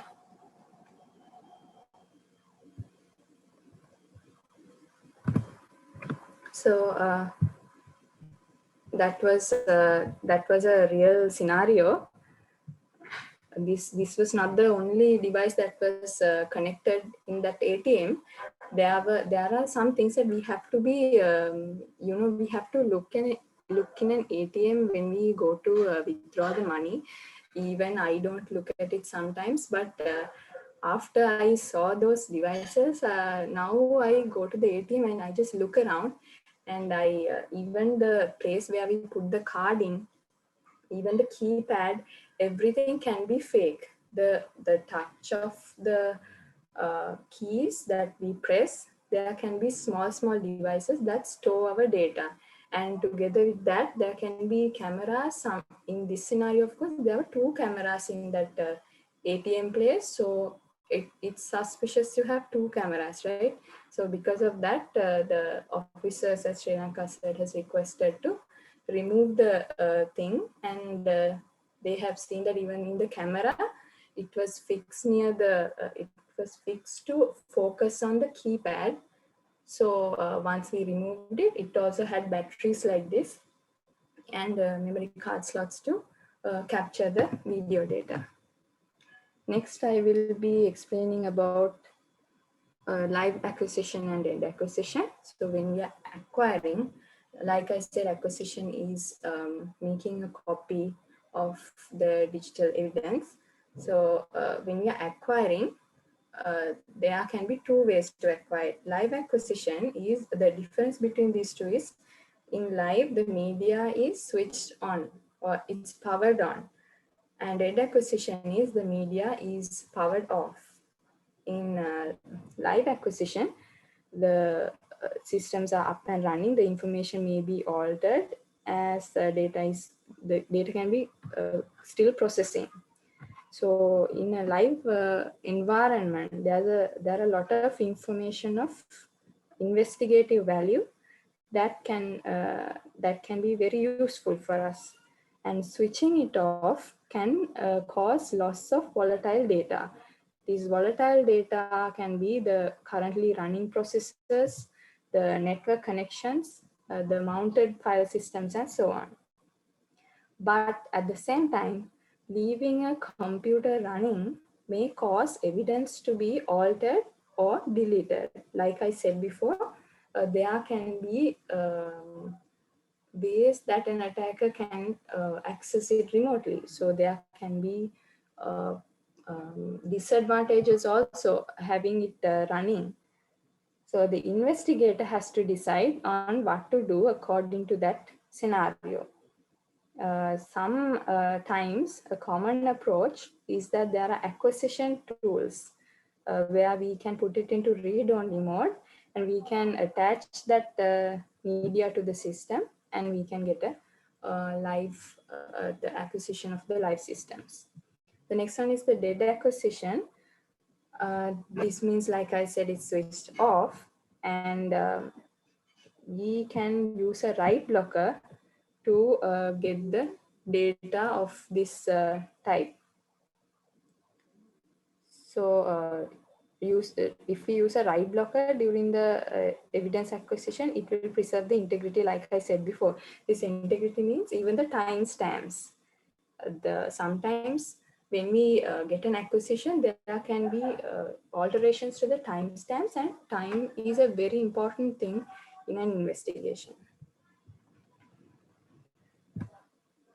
Next one is digital forensics in today's world. I want to highlight the current situation in digital forensics today. So today, digital forensics is a very popular area in information security or cyber security, because yeah, as I said earlier, cyber incidents are increasing day by day. So the need for forensic experts are also increasing. The name, when it comes to designation, we might not get the word digital forensic investigator all the time, because I also have the designation information security analyst, but we are still doing digital forensic investigations. So the designation is not exactly investigator. The second point is further education specialized in forensics. Before, actually, I did not see any, even in Sri Lanka, I couldn't see any specialized programs in forensic, I mean degree qualifications. But today we have some institutions offering cyber forensic degrees. So that is one, I would say, a change that has happened in the digital forensic area. And the third point, like I said, it's in the future we will need more digital forensic experts. But in the fourth point, I want to say that the certifications and the qualifications itself cannot define a forensic investigator. We have to have practical experiences. One of the real world scenarios I can give is that when we go to the courts, one thing they ask is how many cases you have handled. So with that, they can't question us. If we have more cases, they can't question us saying you don't have experience to handle these cases. So that is one. Even though we have qualifications, we have to have practice. And with practice, we learn a lot of things. In my next slide, I will be explaining to you all the qualifications that we have to have. But here I want to focus that forensics is something that we learn every day. Even I'm still learning a lot of things today. It's not long ago that I've started digital forensics, but I have learned a lot, and I have still a lot to learn. With every digital forensic investigation case I get, there's something to learn. So if we talk about the top skills needed for the digital forensic investigators, the first one is the technical aptitude, which means that we have to work with a variety of technologies. Even Windows operating systems, we have different versions, and the underlying infrastructure of those versions are very different. So technically, we should be able to, we should be knowledgeable. Next one is attention to detail. As an investigator, we will have to go through significant amount of data to uncover the digital evidence. So we have to have a very keen eye to get those details. Next one is understanding of the law. This also is important. So from country to country, the laws are different. But at least the law in Sri Lanka, if we can keep it in mind, then that will be good. Communication skills is one of the very important skills that we need, because we have to convey the technical information clearly to individuals at different levels of technical comprehension, especially in courts. When we have to explain the report in front of the judge, we have to be very clear and precise. Next one is the analytical skills. This is, it's a must for everyone. When it comes to computer forensics, we have to analyze evidence, observe situations closely, notice the patterns, interpret the data, and according to that only we can solve the whole incident. The next one is the desire to learn. Again, with just like cybersecurity or the IT field, anyone working in the field, we have to keep current with the best practices and the emerging cyber trends. So we have to always keep learning and self-educating us. The next one is ability to work in a challenging environment. There are some materials that we get when we are doing investigation. They involve very offensive and disturbing material. I don't think I can give an example, but you know, there are some cases, there are some things that it's very disturbing for us to see also. So at those times, we must be able to work with those data also. Next one is the career path. Career path, what I have to say is that there's a very a high demand for digital forensic experts in the near future. And what I think is that if you want to start with this field, then I have a bachelor's degree in IT. So I'm in digital forensics now. So starting in the foundational bachelor's of IT or a related field is enough, because to be an investigator, you have to know a lot of areas. And I think getting specialized in forensics at once is not a good idea. That's what I think. And then we have to do certifications, like I have CHFI. So that's one of the main certifications for digital forensics. Then it's better if you can do an internship with regard to, I won't say, this diagram says law enforcement agency. That's not, that is one option, but there are other places that do digital forensic investigations in private firms also. So if you can do an internship there, then that will be good. Next one is, if you have done a bachelor's degree in IT, then you can do a master's degree in cybersecurity or forensics. So I have a master's degree in cybersecurity. So I think that since digital forensic is a branch of cybersecurity, you should know cybersecurity as well. So I think you got an idea on the career path. If you all have any questions, you all can ask me on the career path. Lastly, for the recommendation and trends, there is a high demand for expertise in computer forensics, like I said, and the employment outlook for digital forensic examinations and investigations are favorable due to the rapid growth of crimes that are involved in computers and other digital devices. This field plays a significant role in organizations' disaster recovery approach from cyber attacks.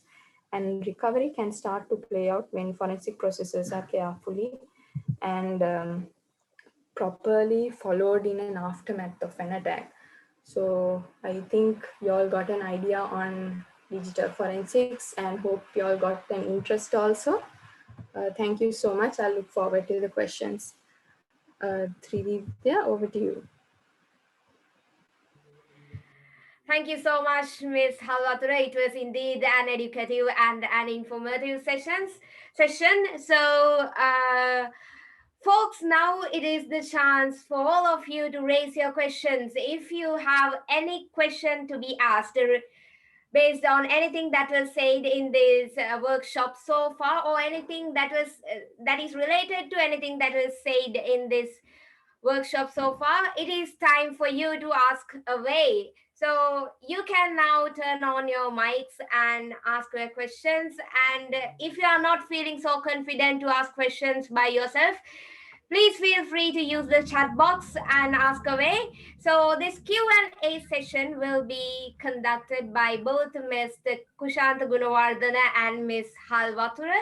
So don't worry, ask away all your doubts and they will be readily here to clear all your doubts and confusion. So Mr. Kushanta Gunawardana and Ms. Halvatura, over to you again.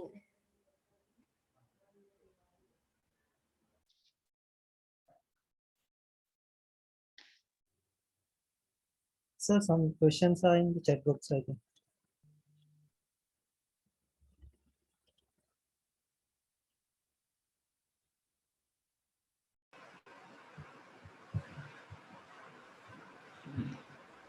Yeah, there's a question ask how to copy some device for investigating. I think Vihanga, better if you answer this question since it's from your.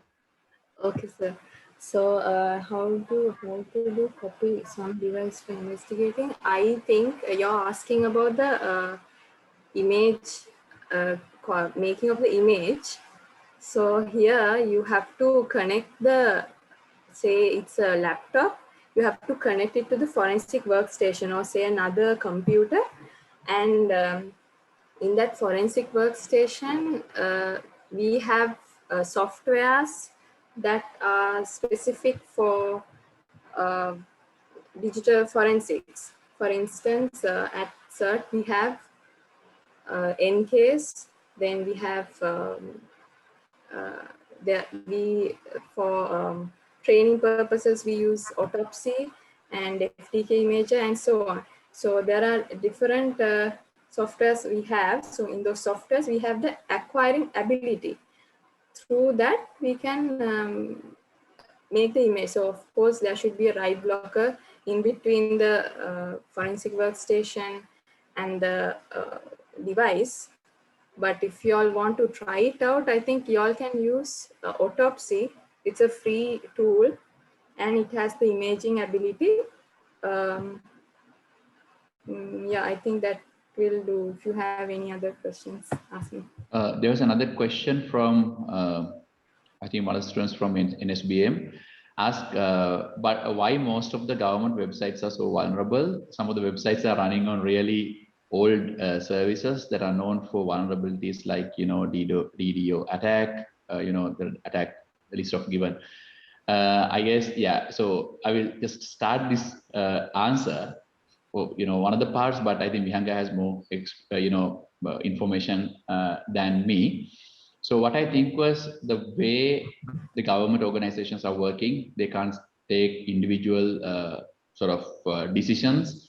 So then pretty much these organizations are working with multiple developers, multiple developing agencies. So then once they develop website and host it, sometimes they have not sign up agreement in order to update the sites. So as you can clearly have said, these, for example, if they use mainly government websites are built on top of Joomla, as I know. So most of the government websites are outdated. The reason is whenever Joomla releases new update for the content management system, that's not being updated in the real website. And some of the extensions and plugins are still vulnerable. I guess that's the issue. And if they want to get it updated, they have to sign up another agreement that would take so many years, and process is very cumbersome. Unlike private organizations, the way the government organizations are working a bit different. So some scenarios like today's world, the technology is amazingly updating. So they can't keep up the speed of updating sites. That's the reason I think 2-3 years. Yeah, there are so many vulnerabilities that you can find. Vihanga, if you have anything to add. Yes, sir, I agree with you. When it comes to patching, they have problems. As in, we also have another, we have managed services that we do when it comes to network. The servers come under network security team. So when we do also, we find various updates that they haven't done. It's out of date, so we have to tell them. And sometimes these situations take a long time, especially in the government sector. They take a long time to patch, and even that's the same case for websites. Sometimes normally when we do network or vulnerability assessments for websites also, we do it twice. We do a reassessment also. Once they say that it's fixed, we do a reassessment also. And in some websites, in the reassessment also, it's not fixed. So another point is that uh, they take a lot of time, and if we do one assessment this year, and then next year when we do it, again the same vulnerability is there. So it's very hard with some organizations. I think, but we are keeping up. It's better than before actually. Yeah. Before it was worse, but now it's kind of good. Yeah. Yeah. Thanks, Vihanga. Any other questions? Yeah, correct. So again, I think it's asking another similar kind of questions related to that. Yeah, there is always risk, something like that.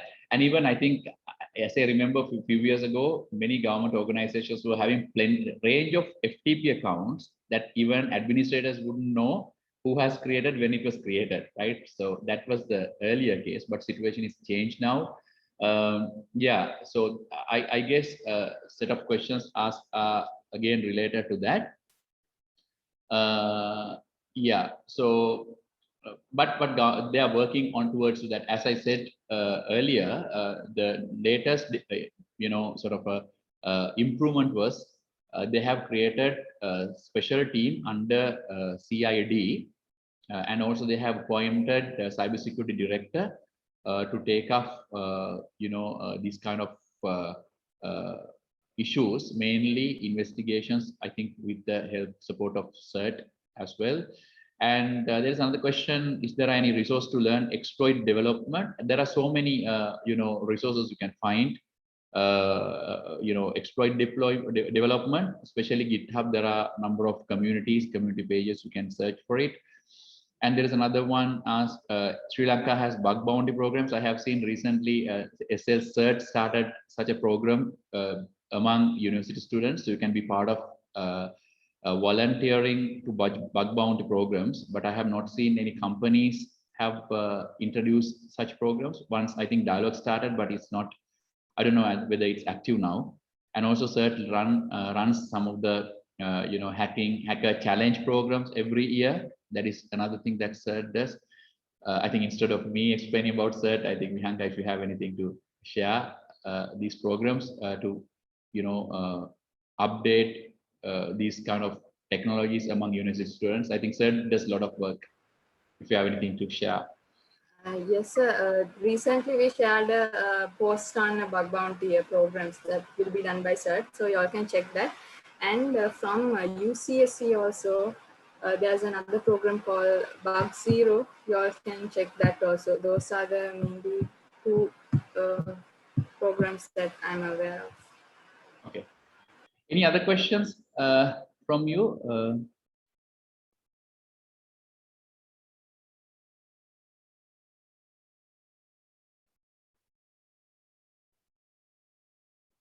Yeah, there's another question. Do you see CMS websites more vulnerable for hacking? Actually, we can't make that sort of comment, because CMS is not something that make easy for attackers to attack.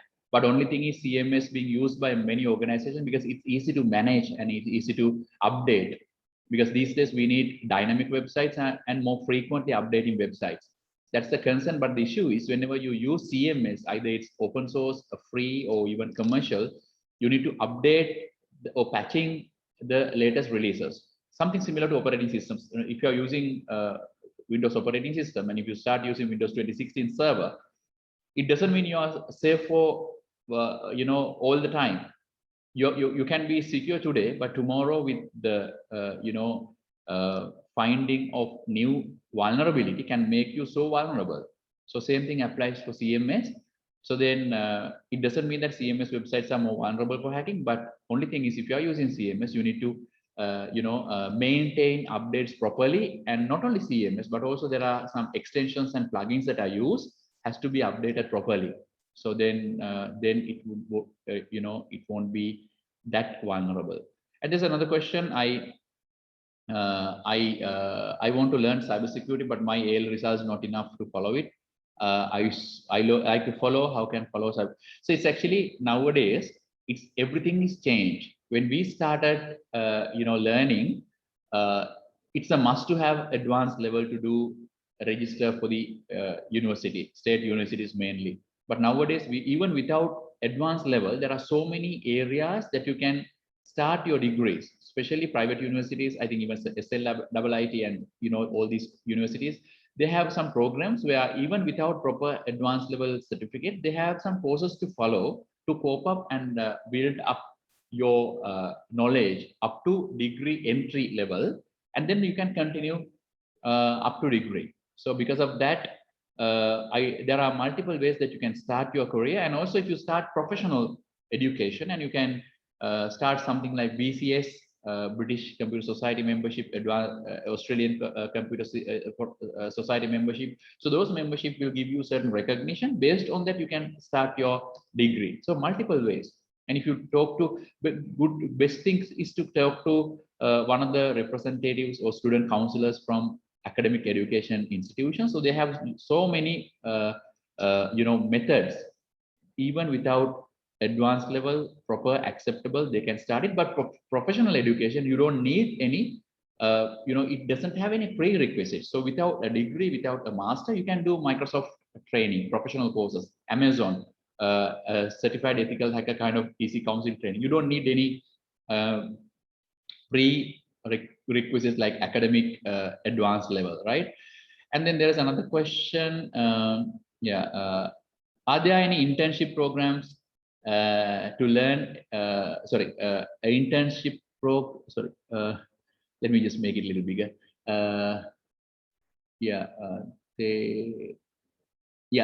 I want to learn.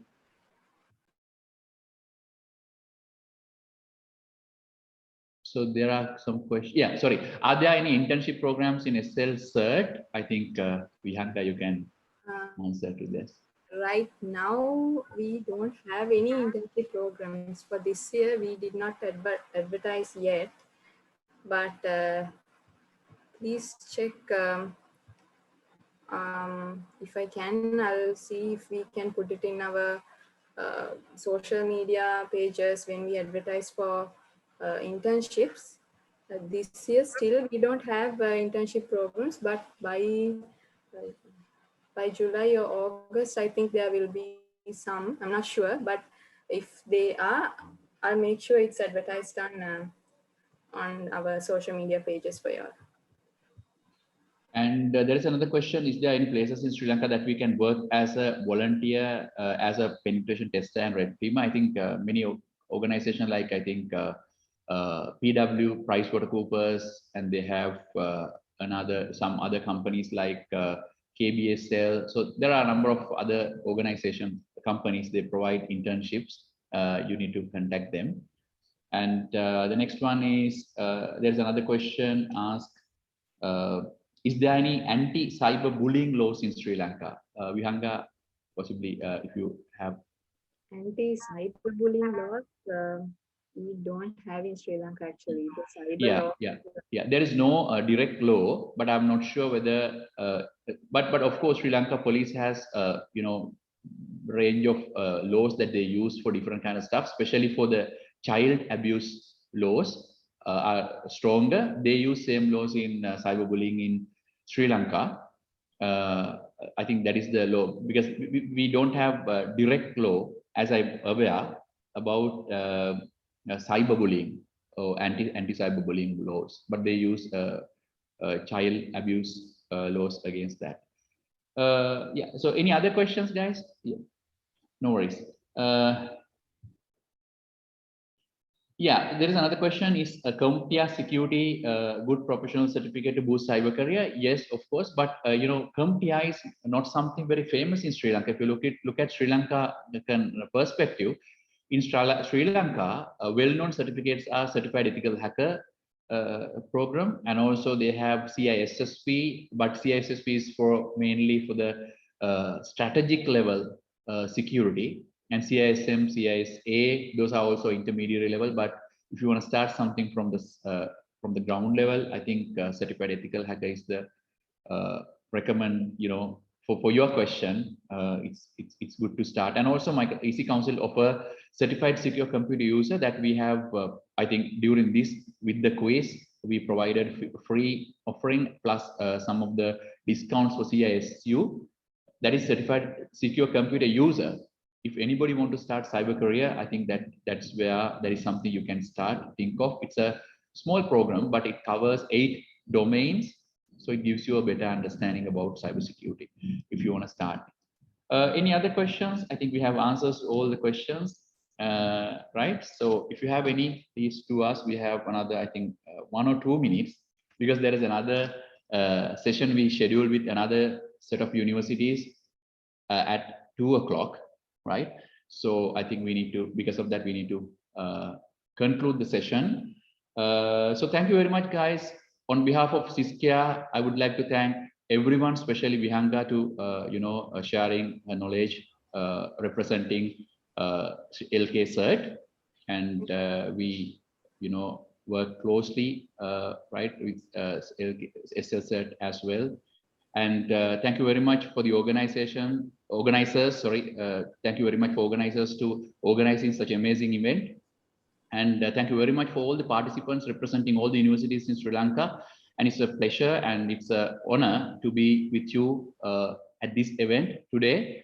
And I hope it's informative, and I'm happy to share our knowledge with you as a young generation to be part of our, in the future in Sri Lanka, to take responsibilities, the people who are willing to take responsibilities in the future.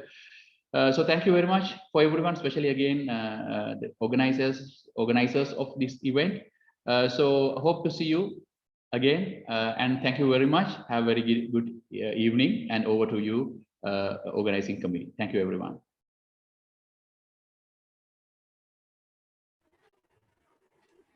Thank you so much, Mr. Gunardana and Ms. Halvatura. It was an immense pleasure listening to you, both of you talking and clearing our doubts.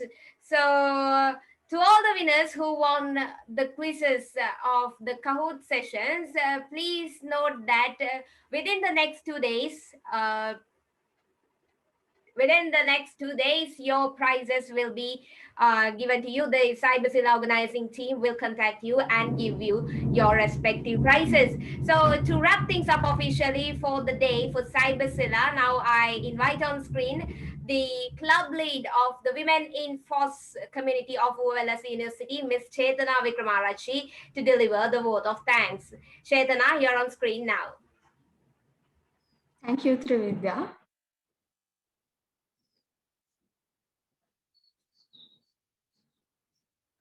Yeah, good afternoon, everyone. So we have reached the end of our wonderful webinar today. So I'm so proud to say that we were able to gather around 300 participants for today's session. So it was a huge success. So I take the opportunity to put my gratitude into words.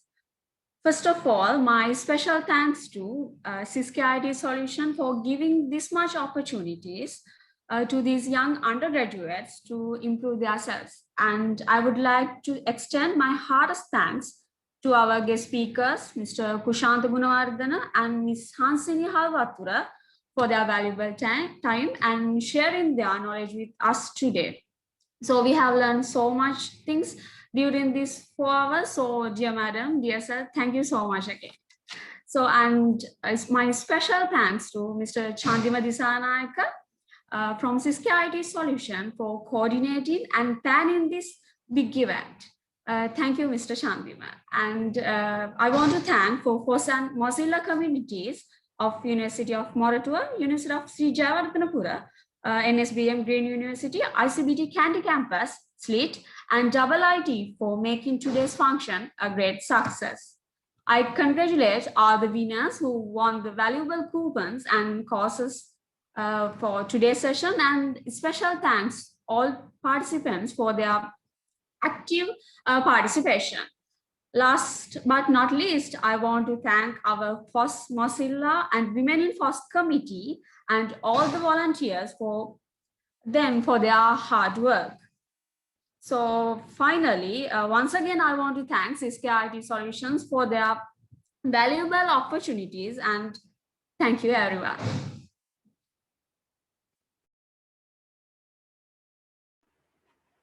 Thank you so much, Chaitana. So that's it, folks.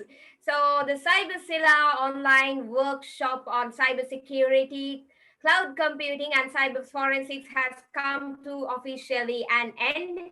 So we hope to meet you again in the future with many more successful webinars and workshops just like this. So before that, if you want to see the recording of today's session, the recording will be available in the YouTube channel of the FOSS UW YouTube page, actually, and you can see the link in the chat box down below. So if you want to see the recording, please visit the page. The recording will be uploaded in a couple of days. So we hope to see you, as I said previously, in the future with many more successful events just like this. So until then, have a good night, have a good day, and goodbye.